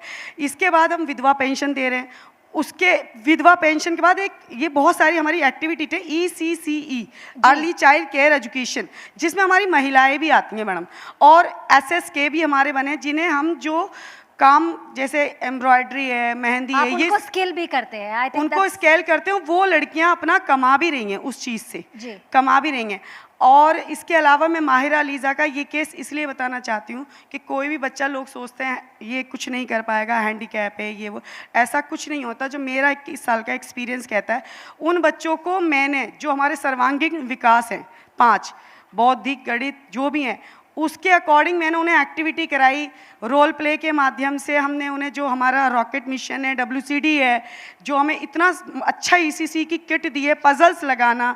देखो, जो एरियाज़ में हम काम करते हैं वहाँ इतना वो नहीं है, वहाँ पर हम अपनी वास्तविक चीज़ों को ही इस्तेमाल करके वो सब करते हैं। उनका ये रहा कि उनको अक्षर पहचान, काउंटिंग, आज वो लड़कियाँ 8th क्लास में टॉप करती हैं। और इसी नोट पे आपके इस काम के लिए, और जैसे हमारे देश में जो इतने आंगनबाड़ीज हैं जो काम कर रहे हैं, पहले फर्स्ट 1000 डेज पर काम कर रहे हैं, we'll have a round of applause. Tabassum, ये चर्चा बाहर जारी रखेंगे, आगे सेशंस है, so sorry for that, for interrupting. Nano, you wanted to close. ECC में हमेशा केयर एजुकेशन से पहले आता है, तभी ये सब बातें, और बहुत ज़रूरी है स्कूल जाने की पूर्व तैयारी हम कराते हैं और उसके बाद हमारा उद्देश्य होता है every child in school and learning well, यानी हर बच्चा स्कूल जाए और अच्छे से पढ़े। आपके जो सारे बच्चे आते हो कि वो सब आप इतने अच्छे हैं बोलने में, समाज एक्चुअली मैम क्या है, हम लोग करते हैं छोटे बच्चों के साथ काम और उसमें इतने सारे काम हैं, इतने हैं कि एक्सप्लेन के लिए हमें बहुत टाइम चाहिए। और आप सभी जानते हैं, आप लोग तो बड़ों के साथ काम, छोटे बच्चों के साथ काम करना एक बहुत क्योंकि अगर उनके स्कूल जाने की पूर्व तैयारी हो गई मैडम, देखो मैं अक्षर पहचान कैसे कराती हूँ, मैं कहती हूँ हर अक्षर एक व्यक्ति है। मैं ड्राइंग अच्छी करती हूँ, मैं क्या करती हूँ, का को मैं एक कैरेक्टर बना देती हूँ, ला को मैं एक कैरेक्टर बना देती हूँ कि ये का है, आज का जन्मदिन मनाएंगे। देखो इस तरह से मैं टीचिंग स्केल, मैं उन्हें पढ़ाती नहीं हूँ। का एक लेटर बन गया, ला एक लेटर बन गया, लययुक्त यदि मुझे कराना है तो का ला को राजा बना दिया, एक क्राउन बना दिया मैंने, का ला कल बोलो बच्चों का, ये चीज है एक इनोवेटिव तरीके से बच्चों को सिखाना है। तब उसम जी हमारे साथ है। Another round of applause for our wonderful educators who are ensuring that most importantly no one is left behind. Of course मैं क ख ग भूल गया हूं मैम, इसके बाद मैं आपके साथ सेशन लेने वाला हूं और आप मुझे आई एम श्योर जिस तरीके से सिखाएंगी मुझे पक्का याद रहेगा। बहुत बहुत शुक्रिया, जोरदार तालियां for our panelist, thank you very much. Lovely. And now, of course, we loved our momic, right? We loved Amrita's session or her act, right? It was quite a deeply moving session, and children might forget the exact textbook lessons, but they will never forget how safe and valued these educators made them feel. Now, before we move to our final segments, let's bring back some energy into the room. Please welcome back the Made in Play Summit's resident momic, Amrita Bendre, for some fun. Give it up. Louder, cheer. Lovely.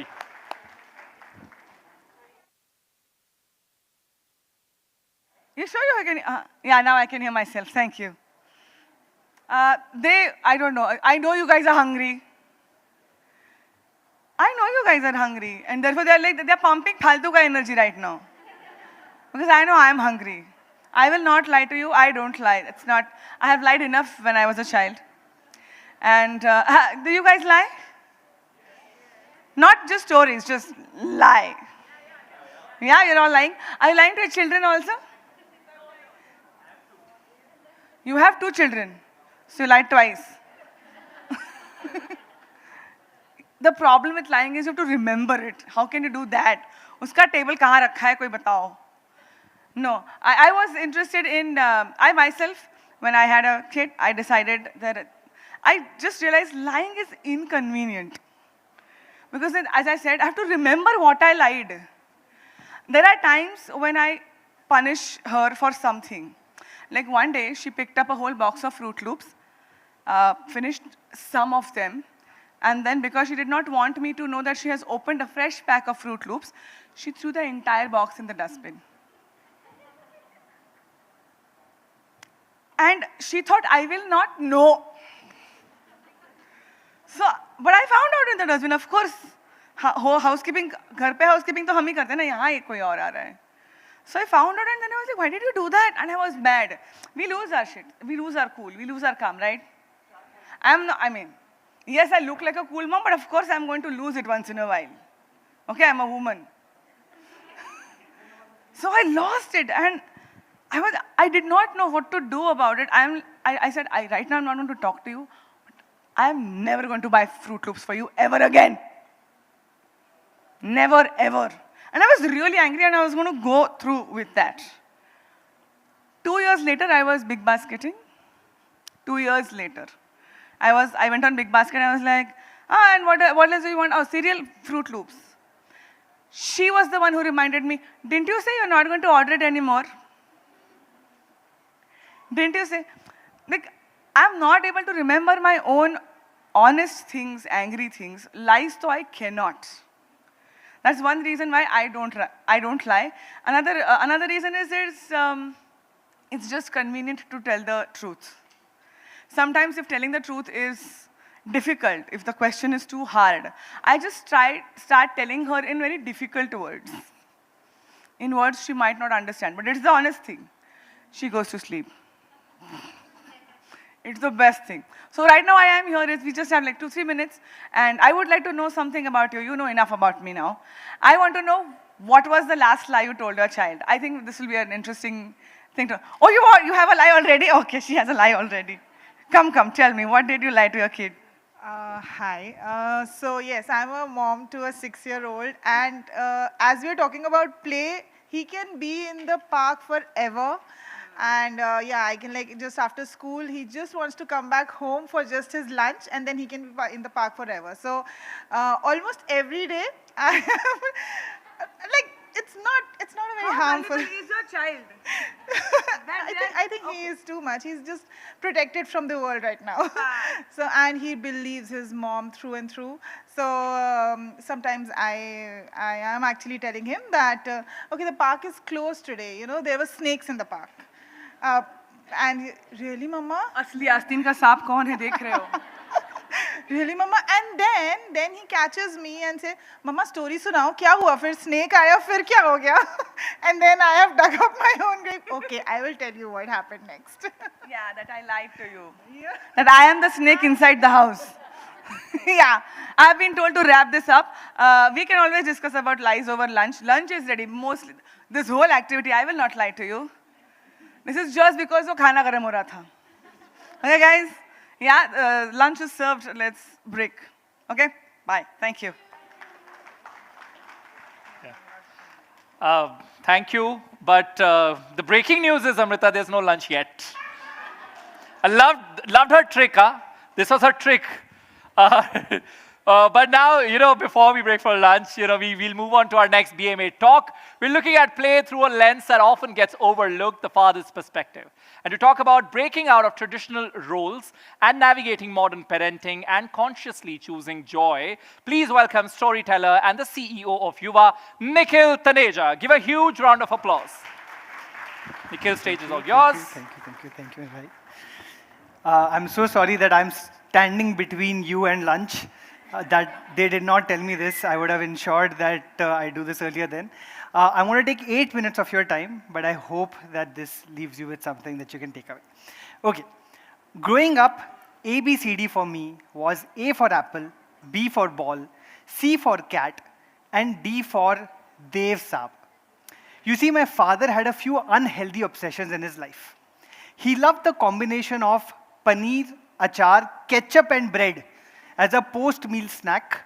He was Shah Rukh Khan in Dar levels of in love with his work in trade and finance. And he cared more deeply for the evergreen Dev Anand, or Dev Saab as he'd fondly call him, than the rest of us mere mortals. My first ever memories of childhood in our Lucknow one-bedroom home are Papa calling me after dinner and asking me the same question every single night. Picture dekhe? He'd then pop in our video cassette, in our VCR, sorry, these are not Gen Z terms, and inevitably hit play on a Dev Saab classic. Along with CID, Taxi Driver, Kala Bazaar, Tere Ghar Ke Samne, Jewel Thief, Prem Pujari, and his all-time favorite Guide, which was a bit depressing to watch at 4 years of age, I would also be subjected to Dev Saab trivia as running commentary. For example, did you know that Dev Saab was banned from wearing a black coat in public because of how mad and crazy women would go on seeing how dashing he looked? ChatGPT may or may not tell you that, but my father definitely would, repeatedly.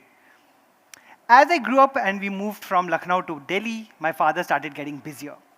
And the only play in our lives as father and son, our movie nights, started becoming infrequent. By the time he got a foreign posting through his bank and we moved to the Middle East, his obsession with trade finance and unhealthy eating habits took precedence. His newfound work stress led to anger issues, and both Dev Saab and I had to vie for his attention constantly. Picture Dekhe went from a daily to weekly to monthly activity. When the world evolved from video cassettes, I once spent hours shopping in my teens to find Papa's favorite Devanand movies on DVD. In fact, I went to Connaught Place. There used to be a lovely big shop, an iconic shop at that time. He was thrilled to receive it, and he kept it beside his work desk. promising for us to watch it together very soon. 2 years later, I moved from home in Bahrain to college in India, but the DVD never moved from where it was once kept. If in my 20s you would have asked me what I had learned from my father, I'd have answered without any hesitation how not to be one. Someone did that recently over here. I was like, this is relatable to my life. Away from home, trying to be a man of my own, I barely spoke to Papa in my early 20s. Most of my happy childhood memories were clouded by the anger and distance I'd experienced from him, and I harbored a bitterness towards him for not having been around more. When my mother could both work at home and still give time for play, why couldn't he? I decided that whenever I would become a father, I would make sure I'd be a present one. Two events made me a little bit more empathetic. In 2018, when I founded my company Yuva, I went across 35 cities of India on a roadshow and met over 15,000 students in 150 campuses. Everywhere I met, young Indians would speak of loving mothers and absent fathers, angry fathers, of mothers who gave time and fathers who had none. What I thought was a flaw in my own father was a systemic issue that affected almost all the children that I met. How was it that as a country we were raising distant fathers instead of loved children? I realized that after centuries of the provider-nurturer conditioning, while we have finally begun having conversations about the right of women to choose between nurturing, providing, both or none, we are finally having that conversation. Unfortunately, we have never even thought of entertaining the idea of men nurturing, of fathers having a choice, of men staying at home and caregiving. That is almost as alien an idea as Dev Saab being uncool, let's be honest. Then last year, after many years of trying, I became a father to the most ethereal baby girl in this entire universe and beyond. You can't debate that with me. I'm sorry, I will always will. My wife, who works at an international bank, got 6 months of paid maternity leave, followed by a whole year of work from home. As an entrepreneur, I looked up the paternity policies in India, in public and private companies. I found out that to her 6 months, the government mandate for leave for new fathers is 2 weeks. Only 14% of private companies had some sort of a formal policy, and most of the rest didn't give any leave at all. I used my privilege as a leader and the first male employee of my own company to become a father, to give myself 3 months of paternity leave. I wanted nothing more to spend time with my baby daughter and help my wife regain her strength after childbirth.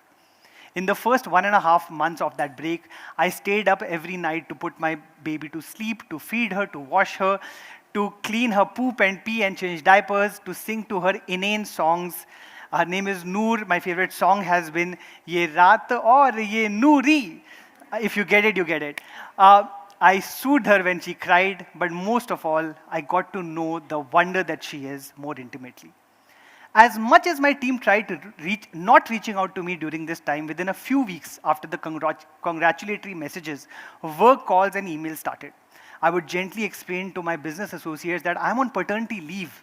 And while I did receive kind responses, I soon learned that for most people, they interpreted paternity leave as work from home for fathers. Whenever I tried pushing back on the timeline of an opportunity, I was very politely told, we could work together later then, it's fine.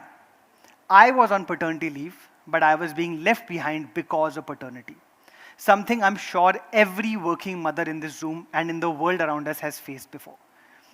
I started researching about the connection between paternity leave and the bonding between fathers and children. And they all pointed to the same thing, and I quote, the fathers who take longer paternity leaves develop stronger emotional bonds with their children, their partners, and also become more involved with their home. In fact, a study on the 2-week token paternity leave in Japan showed how it actually backfired. It created a social appearance of caregiving, but failed to create genuine connection because the fathers only had a few days before which they had to go back to work. I don't even think I need to quote studies to talk about the mental health burdens in postpartum on new mothers who have spent 9 months in carrying the child inside them, and now within a couple of weeks have to now solely raise them as well. By not giving equal parental leave, we have ended up creating a society so dysfunctional that unless you have privilege Almost every mother, I believe, is a single mother, and every father, I believe, has to be an absent one. Learning all this for the first time in my life, I deeply understood my father. All my life, I had held it against him for not wanting to spend time with his children. But in hindsight, I recognized that perhaps the world didn't afford him a choice. I'd already softened my feelings towards Papa in the years before through our common love language of taking him out for the movies. But after almost 38 years of knowing him, I had a short heart-to-heart chat with him about fatherhood and how I would try to be a more present son to him, and in return, he'd have to be a more present grandfather. He promised, and we postponed a larger chat for later, and he had to return to Bahrain for some work. Bahrain is where he used to stay. A couple of months after this chat, 3 months after becoming a father myself, I lost my father to an accident. Work had kept him away from me as a child. Work took him away from my daughter while she's still one. Work cannot and should not be the central identity of a father. I acknowledge that it will probably take decades to undo the provider-nurturer conditioning, but our systems can change if we work towards it. I believe that it is imperative that decision makers at the highest level of power in our country create a mandate for at least 3 months of paternity leave to new fathers to redistribute care responsibilities at home and to provide fathers with a head start and bonding and play with their child. So it wouldn't take a lifetime for fathers to understand their children and for their children to understand them. My father and I both lost our chance in getting to know each other. I'm not willing to lose that chance with my daughter, Noor. And no father, I believe, in our country should have to. Thank you so much. Thank you very much, Nikhil. Thank you very much. That was really heartwarming. And now our final BM8 of the day hits a beautiful emotional note. Play isn't just physical movement. It lives in sound, rhythm, and voice. To talk about the incredible developmental power of music and why you must sing to your child, please welcome singer, composer, speaker, and writer, Vidya Shah. A huge round of applause for Vidya Shah. The stage is all yours.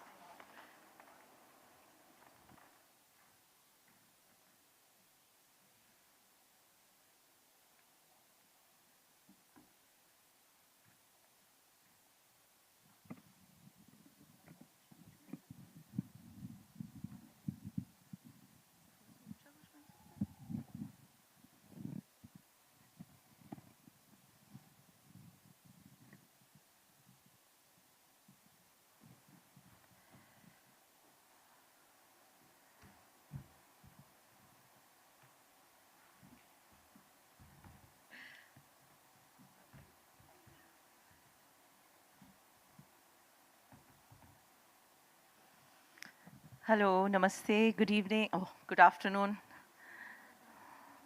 ऐसा जब बच्चे class में करते हैं सब हंसते हैं ना उन पे पर ऐसा सबसे हो सकता है यार so it's lovely to be here मतलब I am suddenly feeling very energetic and young after this attending this morning session कई अच्छी अच्छी बातें सुनने को मिली और कई चीज़ें ऐसे भी लगा कि यार ये I could have done this differently with my children. So it's an interesting combination of thoughts and ideas that one has been going through since morning.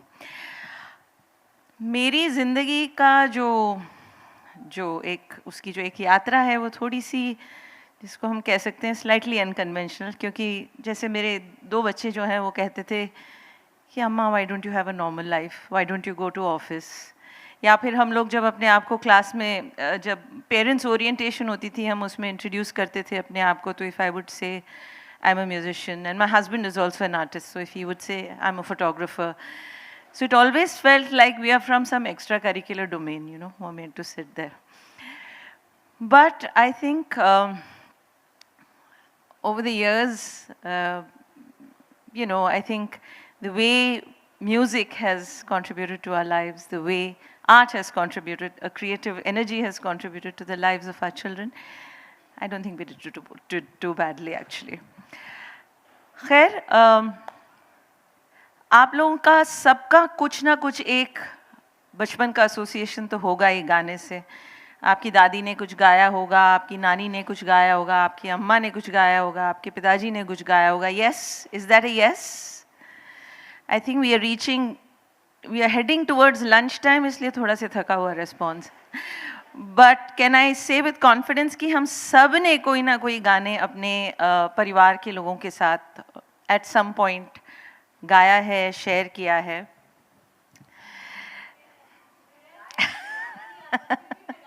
See, that's the other thing that we are going to debunk here, गाना नहीं आना. एक छोटे से गाने के साथ ही शुरू किया जाए इस सत्र को. पहले उसका ओरिजिनल गुजराती में गा रही हूँ, फिर मैंने अपने आप ही उसका हिंदीकरण भी कर दिया. ठीक है? So the song goes like, अमी नानी नानी चकलियो चीची वातो करवानी, अमी नानी नानी चकलियो चीची वातो करवानी, अमी नानी नानी चकलियो चोखा चाचे चणवानी, अमी नानी नानी चकलियो आकाशे जई उड़वानी, अमी नानी नानी चकलियो आकाशे जई उड़वानी. हम छोटी छोटी चिड़िया हैं, हम ची ची ची ची करते हैं. हम छोटी छोटी चिड़िया हैं, हम ची ची ची ची करते हैं. हम छोटी छोटी चिड़िया हैं, हम जाके दाना चुगते हैं. हम छोटी छोटी चिड़िया है, आकाश में जाके उड़ते हैं.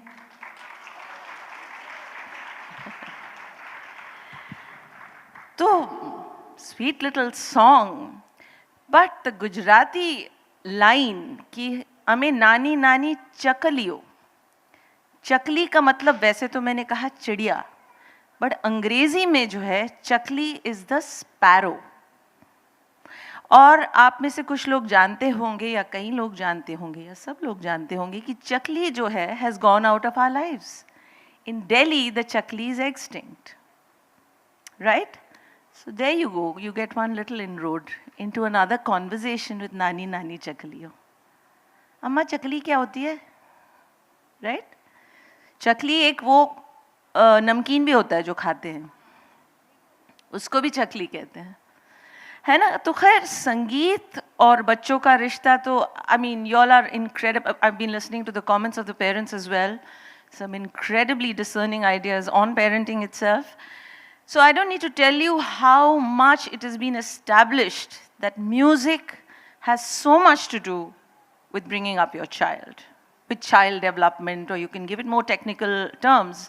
But the basic idea is संगीत का बच्चों के साथ एक बहुत बहुत गहरा रिश्ता है. It's a beautiful, deep, very very elastic relationship. उसमें बहुत कुछ किया जा सकता है. So one of the things that they say, if I were to look at the slightly technical side of it, कि जो the way the brain works, both the hemispheres of the brain, apparently, I'm no scientist, but I love to read up on these things, that both the hemispheres of the brain apparently relate to melody and rhythm. In ways, जब आप बच्चों के साथ ये करते हैं, it relates in ways कि जब वो थोड़े बड़े हो जाते हैं, तो उनका all ये math, problem solving, it evolves into that skill as well. That is to say that the more you introduce music to young children, to younger children, to really small children, the more they benefit in terms of thought processes, of cognition, of problem solving, so on and so forth. So now another one, एक बहुत मशहूर जो lullaby है, वो है, any guesses? सब लोग गाते हैं उसको, फिल्मों में भी आ चुका है. चंदा मामा दूर के, गाइए ना सब लोग. चंदा मामा दूर के पोए पकाए पूर के, चंदा मामा दूर के पोए पकाए भूर के, आप खाओ थाली में मुन्ने को दो प्याली में, राइट?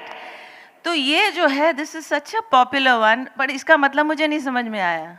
चंदा मामा दूर के इज फाइन, उसकी अगली लाइन क्या है? पुए पकाए दूर के, मीठा गुड़ के। अच्छा, ऐसा वो कह रहे हैं। तो खैर ऐसा है कि उसका कोई नई मतलब भी हो तो सब हम गा सकते हैं उसको। हाँ, तो एनीवे, चंदा मामा दूर के इज़ अ पॉपुलर सॉन्ग जो सबके मेमोरीज में है, ये तो समझ में आ गया।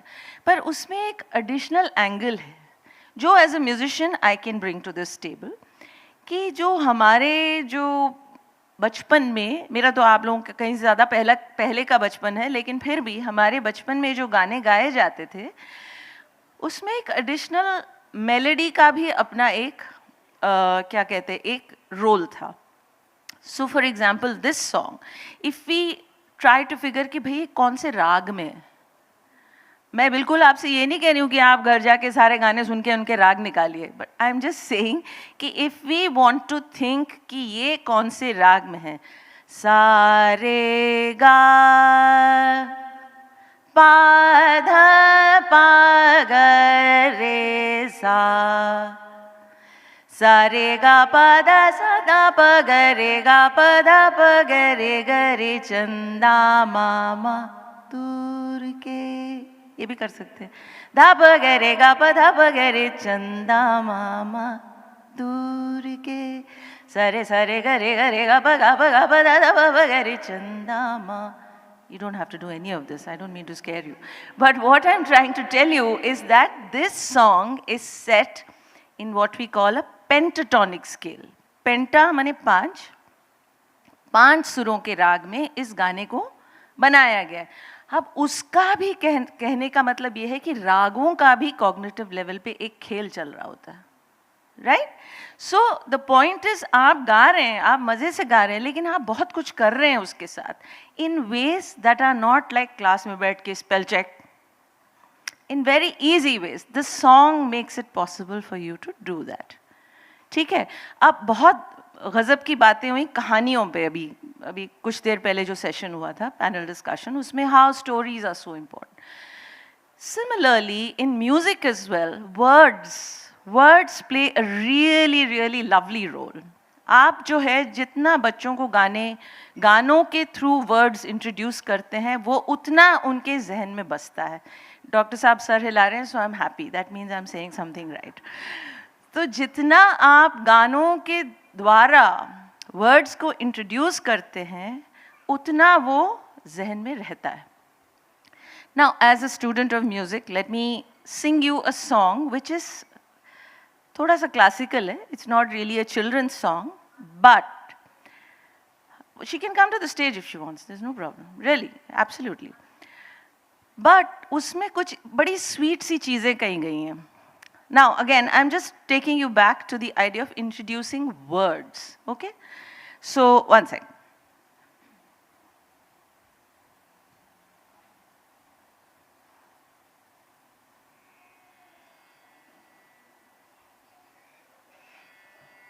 So, I have this electronic tanpura and I thought, why not, okay? So, this song is traditionally called a dadra, okay? Dadra is a kind of a semi-classical song. Okay, you can chuck all that out of your head, but I want you to listen to the words that we are introducing to the young ones in this song.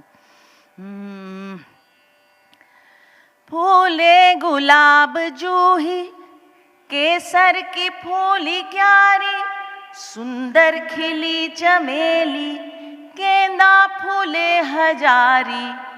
फूले गुलाब जूही केसर की फूली क्यारी, सुंदर खिली चमेली गेंदा फूले हजारी।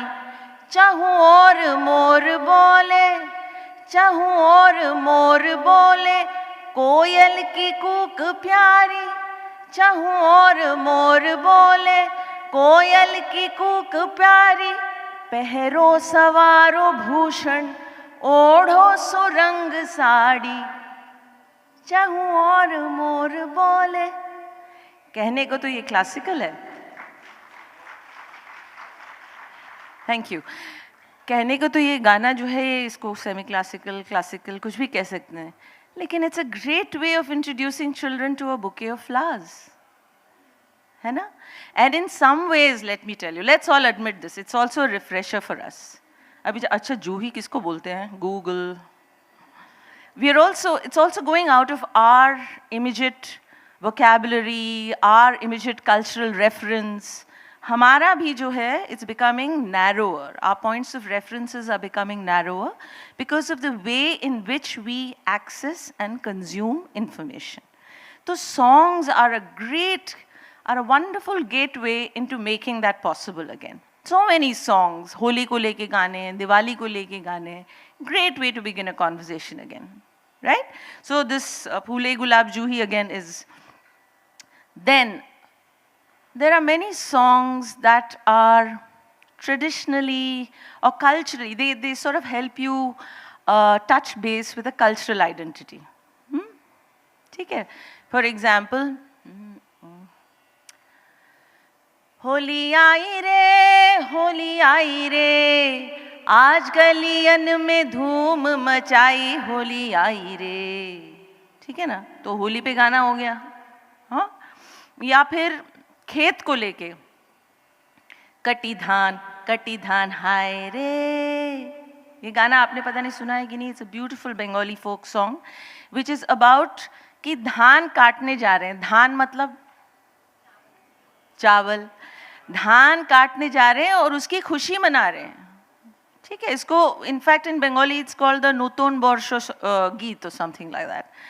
तो you have again many inroads कि धान जो तुम चावल खा रहे हो उसके और भी नाम है, उसको ऐसे पकाया जाता है, उसको ऐसे काटा जाता है. Again the song gives you a lovely way to get into a conversation, right?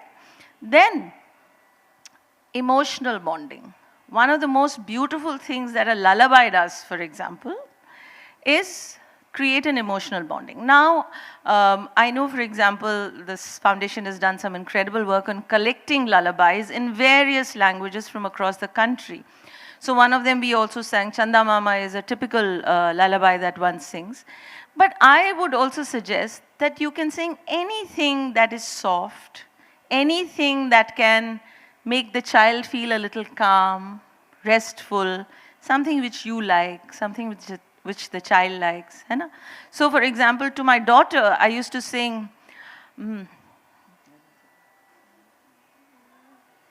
Khwaja मेरे ख्वाजा दिल में समा जा, शाहों का शाह तू, अली का दुलारा तू. Right? It's a soft song, it's a film song. So it can be really anything that makes a point, that touches a chord, that helps a child calm down, that helps a child, relax and hold your hand, or hold that little finger, all those things, or touch your ear, all those little things that happen in the night when they're tucked in bed, right? So the emotional bonding. Then you can also create, you can also create language versions of songs that they know. So for example, let's see, I have a Tamil song, but I have to look up the words. So there's this song, right? He's a jolly good fellow. We all know that. That one, we all know that song. So there is a Tamil version of that song, okay? Huh? I've also not heard it. I'm just sort of getting used to all these songs. But so it goes like this. Karadi malai melyeri, karadi malai melyeri, karadi malai melyeri, enna partadu, karadi malai melyeri, karadi malai melyeri, karadi malai melyeri, enna partadu, malayin adutha pakkam, malayin adutha pakkam, malayin adutha pakkam, enna irundadu, enna irundadu, enna irundadu. This is basically a Tamil translation of The Bear on the Mountain. You know that one, right? So basically the song is saying, the bear went up the mountain, and from one side he saw you, and from the other side couldn't figure what's happening. That's all that the song is saying. But what I'm saying is that you can also create your own little, You know, जैसे एक हिंदी का बड़ा मशहूर हो गया था, I don't know if it's still doing the rounds, that one. Incy wincy मकड़ा ऊपर चढ़ गया, जोर से आई बारिश मकड़ा धुल गया. That one is just a Hindi version of Incy Wincy Spider. Yeah, Incy Wincy Spider. Yeah, thank you for reminding me of the original. Yeah. And then, the one thing that I really had fun doing with my kids was making up songs. I'm sure a lot of us make up songs. But those songs are also a way, they sort of create memories, you know. So I'm just so relieved that both the children are not here, because I'm going to sing one of those made up songs and they would have killed me if they had heard me sort of perform it live. But for my son, I used to sing Laddu ke lal. He used to love mithai. So I made up this song, Laddu ke lal, cham cham ke sham. Okay, and every line would have some mithai ka naam. काजू की बर्फी हो तुम मेरे, हाँ लड्डू के लाल. So, okay. Anyway, the idea is that the best thing about singing to a child is that you can be the worst singer in the world. That's the best thing about it. You don't have to know how to sing. You don't have to be in sur. जो आपका मन करता है और मज़े से आप गा सकते हो, आप ज़रूर उसको गाएं. कई कहानियों में कहानियाँ होती हैं, कई गानों में कहानियाँ होती हैं, कई गानों में शब्द होते हैं, कई गानों में कुछ भी नहीं होता है. लेकिन जो भी है वो दिल को छूता है और बच्चे के दिल को छूता है ना? So, do we have time to make up a song? Do we? If we don't, I mean, she's the boss, so I have to ask her. Okay, quick song. Can we just collect, can you just say a few words? Let's try and see if we can. And please don't give me some complicated words like serendipitous or something like that. It has to be something simple. Huh? Kashti, huh? Sher, huh?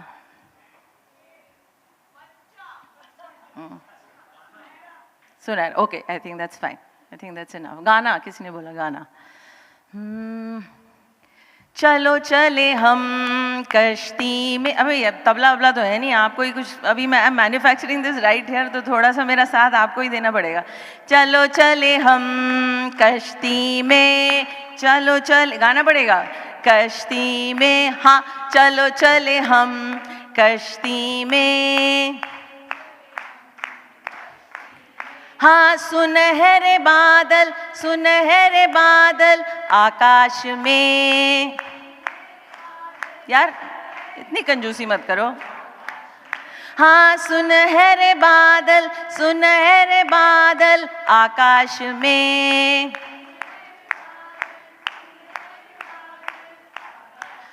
हाँ चलो चले हम कश्ती में. दूर से आया जंगल का शेर, हाँ दूर से आया जंगल का शेर. कोई नहीं हम कश्ती में, कोई नहीं हम कश्ती में. So bye bye Sher, bye bye Sher. Thank you. Thank you. Thank you very much, ma'am. Please, a huge round of applause for her. You know, I observed a thing about lullabies. You can't stand or sit straight. Your body starts to... And I was like, what is happening to my body? You know, what just happened? But thank you very much for making us enjoy this lovely session, and that was absolutely beautiful. To wrap up our summit today, we have a very special final conversation. We talk a lot about the theory of play, but how do you actually live it in a noisy house? Our final guest is our champion of play. With a career spanning 30 years, she's made her mark across television, films, sports presentation, and reality shows. An actor, anchor, author, and fitness enthusiast, she embodies versatility and passion. Her journey is a testament to her talent and resilience. Please welcome Mandira Bedi, and chatting with her today is my colleague Ambika. A louder round of applause. Woohoo!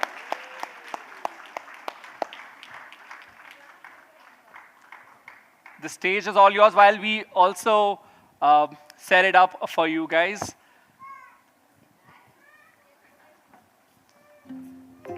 I don't know about others, but there's one person who's definitely having a lot of fun. What's her name? What's her name? Ariana, you're killing it today. You've ruled stage multiple times, more than all of us combined. She is the brand ambassador. Come, let everybody see you once more and say hi to all of us. Yeah. Come. We're settling down for the next conversation. Give it up for Ariana. Yay! The real star. Give her a high five. High five. Okay, we just. There we go. And can you also now say hi to all of us here? Say hi. There, everybody's waving at you. She's a star, okay? So she has to be moody. Please understand that.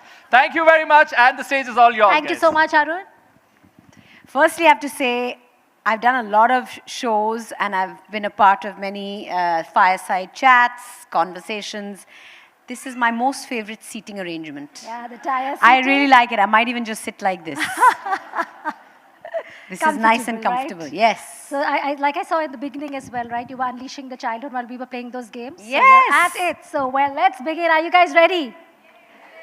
So, well, this chat will draw on Mandira's own philosophy as a parent, her parenting style, and her views on how important it is for children to go out and play. And by play, we don't mean sports. We mean good old play, rolling in the mud, building sand castles, climbing trees, staring up at the clouds, rolling a cycle tire. We're sitting on one. Well, that's with a stick. Scraping our knees, the ghar and the doctor. We played Stapu, Pittu, London Statue, all of that fun stuff. So here is Mandira Bedi on Play, the magic of early childhood. She is our champion of play today here at the Play Summit. A big round of applause before we start. Thank you. Thank you for having me here. I really, we talked yesterday about what we're going to talk about today, and I have to say, brought back many memories of my childhood, and I look back at my childhood with so much, joy, and all the moments of actually going out and playing and, unstructured free play. Those are the ones that are the memories that last. Those are the ones that are the memories that come back to you. And we have a memory for you. That's the little cute Mandira when she was a kid. Yeah. That one? Yes, that one. Mandira, I think, to begin with, what do you think the relationship of play is with childhood? Gosh, back in the day, it used to be you finish your homework and you get to play. Yeah. It shouldn't be a reward. It should be something that is a part of our lives. Play should be something that should be a part of everyday life. As a parent now, and to see the parents all around me, and to see how this is not how I grew up, what's going on right now. Every single child in my daughter's class has got classes post-school every day. Where's the play? So where's no unstructured play? Unstructured play doesn't exist anymore. It's like you have to say, okay, you know what? You need to go out and play. So the relationship with play is so very important, because I think it teaches so much. It teaches empathy. It teaches negotiating roles. It teaches resilience. It teaches you how to problem solve. It teaches you empathy. It teaches you emotional intelligence. It teaches you so much. It teaches you connection. And sadly, there's not enough of play, the good old play like we knew anymore. My kids don't climb trees and scrape them unless we go on a holiday and I say, listen, look at this beautiful space and go run around, go have fun. But that's a rare one-off. But it's a rare and it's a one-off thing. But I do know that if we can't even go out and play the way I used to go out and play, or go down, my mom used to say, okay, go down and play downstairs in the building, and I'd put on my roller skates and skate down the slope. I'd play cricket with the boys, always been made to field. But I would go out and play in the evenings. That was a part of my life. And it's not so for our kids until you sort of say, this is a time where you do nothing. Yeah. And then they find ways to play. So actually no rules, not being told what to do, that do this. The minute you say do this or a structured activity like go play a football class, it is not play. It is not. You know what mothers do now? They make everything that's good for a resume. Yeah. Or these are the skills that the children have to learn. Oh, whether the child is inclined towards music or sport or not. They should play a sport, they should do some music, they should do this, they should do speech and drama. And I think very often the parent is living out their dreams through their children. True. And the point is there are certain things that kids have inclinations towards, and yes, of course you must give them that direction. But having said that, they should also just have, the thing that makes me the happiest is when my daughter's friends come over, and I live in upstairs, downstairs kind of house, and they love playing hide and seek. Good old hide and seek. They don't play it anymore. When they play hide and seek, and just that sound of when somebody has been caught from under the table or behind the bathroom door, the squeal of delight. That is pure joy, isn't it? And it's so important because, Mandra, through the day, through the Play Summit, we've been actually trying to understand, and we've really understood the science of play, right? That 85% of a child's brain is being developed in the first 8 years. And you said, hide and seek. I think we've all played at some point and asked this question. Catching, cook, lock and key, hide and seek. Doctor, right? So how have you seen simple imaginative games like you said you love, when your daughter and her friends play like Ghar Ghar or hide and seek or Doctor shape your children's creativity, which screens cannot? As a parent, I can say handling screens in this digital era is a huge challenge. Are you facing the same? Absolutely. And I have to admit that with my son, I did it slightly differently because, I don't know, he had his 3rd, 4th, and 5th grade during the pandemic, and they had to use a lot of screens. So that's how education was at that point. For learning. But Tara came to us at the pandemic, and I said, I'm going to do it differently. He has got an affinity to screens, which I do not particularly like. And so with Tara, I've completely controlled screens. And it's amazing. I'm sitting here in Bombay, she has no access to her iPad. She finds ways of keeping herself busy. She does stuff, she'll pull out her art stuff and start painting something. She'll go down, take a ball and play with the dog. We don't live in a building, so there's not a bunch of kids she can play with, but I'm just saying the creativity that she has and the inclination to try something new. She's always game to try something new. She'll go into the kitchen and belo some rotis. She'll do something, she'll always find something to do without a screen, because necessity is the mother of invention, isn't it? And that's what she's learned. I think that's what, how you had kind of tutored her for, right? To see the world, I think, without screens, which a lot of children don't do today. Yes. You're talking about Ghar Ghar, and you're talking about Doctor. Things have changed. Maybe they don't play Ghar Ghar anymore, but they play Hotel. And my daughter, when she has her friends over, there'll be a whole bunch of blankets, then they'll be taken from my linen drawer, and then there's this tent that she's got, and she's got these lights, and she puts them up, and then she invites me, and she says, you're the first guest of the hotel, and then she takes me through it's a small little room, but she'll take me through the entire thing, and there are cushions, and there's a mess all over the place, and I love it. I'm just thinking, this is okay, what screens give you, screens engage 2 senses. Just, your sight and your sound. This is, creativity at its best. Screens give you a ready-made story, and you're consuming it. Over here, they're creating the story. They are creating the story that this is going to be here, this is going to be here, our first guest is going to be... They're creating stories out of nowhere. The creativity, the imagination. They're understanding the adult world. They're giving you an example of what they understand the adult world to be. And they negotiate roles, and they show each other empathy. And this comes only from that kind of play. And it's so good screens to hear. Can't do that for you. Screens give you something, it's instant gratification, and then what next? I want another hit, and then what next? I want another hit. Here they've created something, there's pride, there's joy in it, they want to share it with you, they want to, take you through it, and they want to, of course they want validation as well, and it's just such a beautiful story. It's lovely to see. They play it differently from the way we did, but they still play it, and I insist. My son didn't do that enough. But I you guess learned, boys, but you boys learned don't from play there. ghar-ghar also. But I to- also want to say, I have two boys, so boys really wouldn't play ghar-ghar. But yeah, creativity, I mean, girls are creative. Yes. But I think how you dealt, and you see the difference, you see the impact yourself. Yes, and I, you know, I realized what I'd done there, and I said, you know, it's never too late to make a change. Yeah. And with my son too, who's 14, going on 15, he's very, very creative, okay? So he creates programs, he's been composing music, he's a musician as well. So he does a lot of amazing stuff, but when I keep screens away from him, he'd pull out, even at the age of 14, he doesn't feel he's too old for Legos, and you know what he'll do? He'll take this, we've got like 30 sets of Lego in one sack, and he will create things. He doesn't ever take Lego and create towards the end of you know, what the picture shows in the So set. something creative, He what he creates feels something like. completely, he'll make these video game controllers, or he just out of Lego. And Something to do with screens, which obviously he's fond of. Having said that, you have to give him that as well. no, but I'm just saying he creativity, will create. Yeah, He will create when left to his own devices, away from devices. which is perfect as Which well, is yeah. lovely. He's really into Star Wars, and can I tell you how many lightsabers he has made? And made by himself. He takes a torch, he takes some paper, and then he twirls the paper, and he takes a toilet roll, and then he paints it and puts silver tape. His favorite place to go to is the hardware store to buy stuff for this lightsaber. Well, I think we need to have a round of applause as a, you know, as a parent saying it for another parent to make sure her children are so creative. It's good to hear. Even today, like, you know, in the panel before, a lot of kids don't play, you know, whether it's pretend games, whether it's role play, they're not doing that. You know, But I good heard to hear. something really horrific the other day. Sorry to interrupt you, but somebody had an iPad party. iPad. I was not, I mean, I heard about it afterwards. It was a birthday party that Tara was to go to.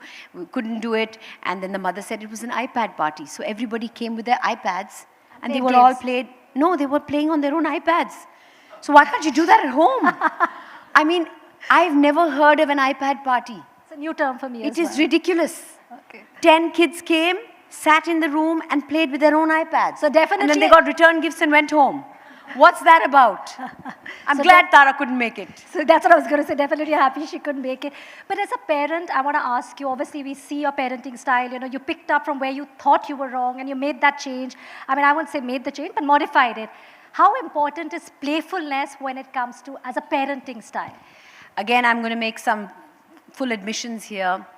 We parent like we have been parented, right? So my parents were very, you know, strict. And I look back at my childhood not with any kind of resentment, please don't get me wrong, but they were strict. And so the way you've been parented is the way you parent. And when I lost my husband a few years ago, but when my husband was there, he was always the good cop. And I was always the bad cop because you know, kids have to do well. They've got to get the right grades. This can't be what. And you know, and I was the strict parent because my parents were strict with me. And Raj used to be this really easy, the good, and I used to feel really bad. He gets, you know, children gravitate towards him because he's the good cop and I'm the bad cop. And over time, I've realized that I think playfulness is very, very important even with parenting. To have a playful attitude because, you know, when Tara came to us, she came to us at the age of 4. Veer was, so a ready-made person has come into our lives. Veer is about 9, 10 years old. And I wanted the kids to get along. I'm digressing for just a minute. But I did this course called Hand-in-Hand Parenting. And I learned one thing. The one thing that has stayed with me is that children respond really well to playfulness. You can get anything out of them if you speak to them in a loving and playful manner. Okay, so play is very important everywhere you look, you know. So there's something called the amygdala, which is the survival center of the brain. Yeah. And what happens is when you're under pressure and when you have to do things, you know, with a regimen, and you know you have a parent that's really on your case all the time. You're under pressure and you're in survival mode. So your amygdala's, you know, in action. At that point, you're not receptive. You're not open to learn. Nothing penetrates. So if a child is under pressure, they absorb. I know that doctors sitting in the audience. I'm just giving a very sort of my version of it and what I understand. It's your perspective. And then comes the pre-fun. So when a child is having fun, the child is free, the amygdala steps down, and the prefrontal cortex opens up, where the child, the creative thinking ability, opens up, and the child is open and receiving and ready to understand. So when a child is happy and playful and something is, being taught at that time, they are more ready to receive. So for me, I've changed my parenting style, and I believe more in connection than correction, you know. So I mean, I think I think how kids respond rather than react depends on a way how you talk to your children. So of course, playfulness. Mostly I'm good cop now. So now you're the good cop. You've learned it, but you've learned it the hard way, maybe as in, after seeing. Listen, but parenting is a learning journey, you know. Yes, absolutely. You don't, there's no manual that tells you exactly how to do it. You learn as you go along. As parents, we grow. Yes, as we age, as the kids age, you're learning along. But speaking about good cop, bad cop, it's again marks, doing the right thing, right handwriting, what PTM, what the teacher said. Why do you believe the society really in today's day and age must really look at other factors, whether it's joy, whether it's empathy, early childhood development, which is through play, not just focusing on guess whether my kid has an A+ or academics? Again, there's so many of I used to be that, I used to be that. I used to be that, but change. I used to be that. My son is not academically very oriented, but he plays 5 musical instruments. Mrs. Shah here, who is doing the, okay, she's a musician. He plays 5 musical instruments. He's gifted musically.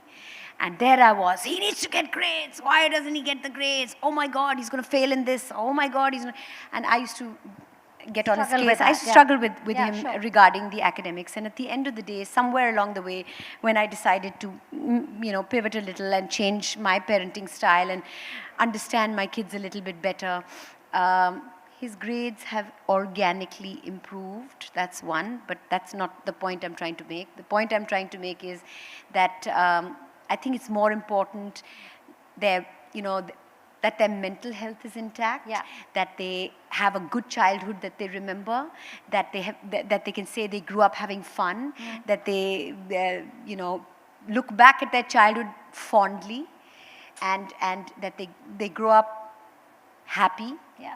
And empathy and emotional intelligence and really creative problem solving cannot be learned from an app. Yeah. It cannot be learned from AI. AI can replicate a lot, but it can't teach you empathy. Yeah. And empathy comes from free play. Empathy comes when you're with children and you're connected with children, you're playing with each other and you understand each other. You have a fight and you problem solve and you make up. Yeah. All of this comes with real life situations. Which is actually building a child's character. That's why they say unstructured play or bonding, whether it's with the parents, plays a critical role. But many of us here have, I think, grown up playing, whether it's Tapu, Pittu, London Statue, so many, we remember playing those games.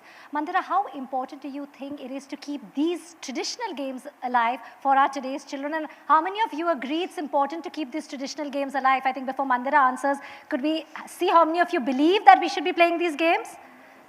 Okay, so quite a few hands up. Pittu. I played Pittu a lot as a child. I've taught Veer and Tara Pittu as well. What do you need? You need 7 tiles and you need a bunch of willing kids who want to run around. And I think, all of these games, apart from just burning off energy, they teach you, sport teaches you so much. Sport teaches you teamwork. Sport teaches you failure, and then when you fail, you try. You saw me fail till you succeed. You failed in one, but you passed in the others. There were those games outside. I failed miserably in a couple of them, but I'll go back and try again. What sport teaches you is to try again. One thing sport teaches you, the most important thing is losing. Losing, when children don't know how to lose. Children don't know how to lose and be okay with losing. Like even Tara, Veer and I, whenever we play a game, and this is a thing of the past, every time Tara would lose, when the 3 of us would play something, she would start crying, and I'd tell her, something, in life, lots of times things will not work the way you want. Don't go the way that we want them to, and when they don't go the way we want them to, we feel sad. We can feel sad. Nobody's saying don't feel sad. You can feel sad about it, but we're going to try again. We can always, live to fight another day. Yeah. So I think sport teaches you so many different things. It teaches you teamwork, it teaches you collaboration, it teaches you losing, it teaches you failure, it teaches you how to even be when you succeed, So that's the reason I think, even of course we're playing many sports, but even the traditional sports to keep them alive, I think again unleashing our childhood, going back there. Mandira, you are our champion of play today here at the Play Summit. Thank you for joining us. But I want to ask you, what does that personally mean to you? And what's the message you would like to give our viewers as well, our audience here, on the importance of play? Well, thank you firstly for calling me a champion of play. I do really enjoy playing. I just want, I think parents should know one thing, that whatever they do for their children, of course they want to do the best for their children, but you've got to sometimes step back. Sometimes you also got to give them that time to be. Our parents today, and I'm not saying my parents, but I'm saying parents today, all the parents I see around me, they want to give their children a perfectly curated childhood with, with this following this. Sometimes children just need to be. They need to know how to get bored. When you get bored, that's where creativity arises. Yeah. When you get bored, you find things to do. You find creative ways to keep yourself engaged. Yeah. So sometimes parents need to know how to step back. Sometimes parents need to let go of control. We like to be in control of things. I know when my living room would have a bunch of cushions all over the place and it would look like, a storm has just hit it. That's when the helicopter moms come in, like clear it all out. No, but sometimes it's just nice to look at that mess, because that mess means some lovely memories. There's this game called Floor is Lava, which I play with my kids all the time, with these cushions, and you're allowed to be on the cushion, not allowed to be on the floor. And if you're on the floor, you get out. So Floor is Lava. And those are all memories. Your kids are going to remember those memories. Those memories are worth more than the temporary mess.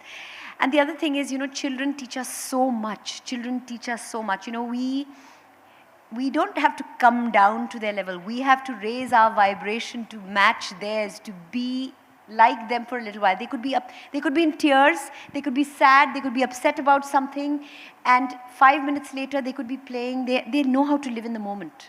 So children teach us how to live in the moment. I think that's so very important. So there's so much to learn as parents, and what you model and what you do. If you are the example, if you are one of those moms who's always on a device, your children will understand that to be all right. Because if you say, you know what, detox from devices for all of us, and we're going to have good old fun, then because as parents we're role models, like you rightly said, right? And so we need to practice if you want them to preach, that's a saying, right? So we need to do those things. And something, we don't stop playing because we grow old. We grow old because we stop playing. Yes. So it's never too. I was looking at that rock wall, the climbing. I want to climb. You want to climb that, okay? Yes. But lastly, Mandira, I want to ask you, we've also coined this term called playfluencer, right? Your thoughts on that word? We've heard influencer very often. What are your thoughts? Influencer now for me is influenza. I don't like the sound of the word influencer, because anybody is an influencer. But I think playfluencer is so nice. That is a wonderful example that you can set for children, for adults, because adults should also know how to be playful, how to enjoy themselves, how to live in the moment, because we carry so much baggage with us everywhere we go and in whatever we do.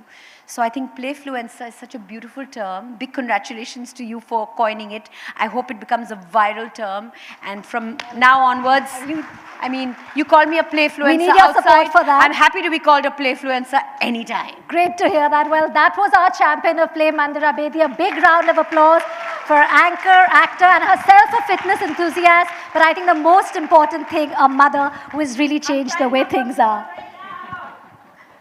Well, that's the fitness enthusiast, and we see how the mother in her and the childhood actually in her is unleashing. Can we please have a big round, guys, for Mandira Bedi, who takes up all these challenges? Oh, wow. Is there a bell to ring on top? No, we'll do that with claps probably once you're on top. Guys, come on, guys. A big round of applause for Mandira Bedi. Super.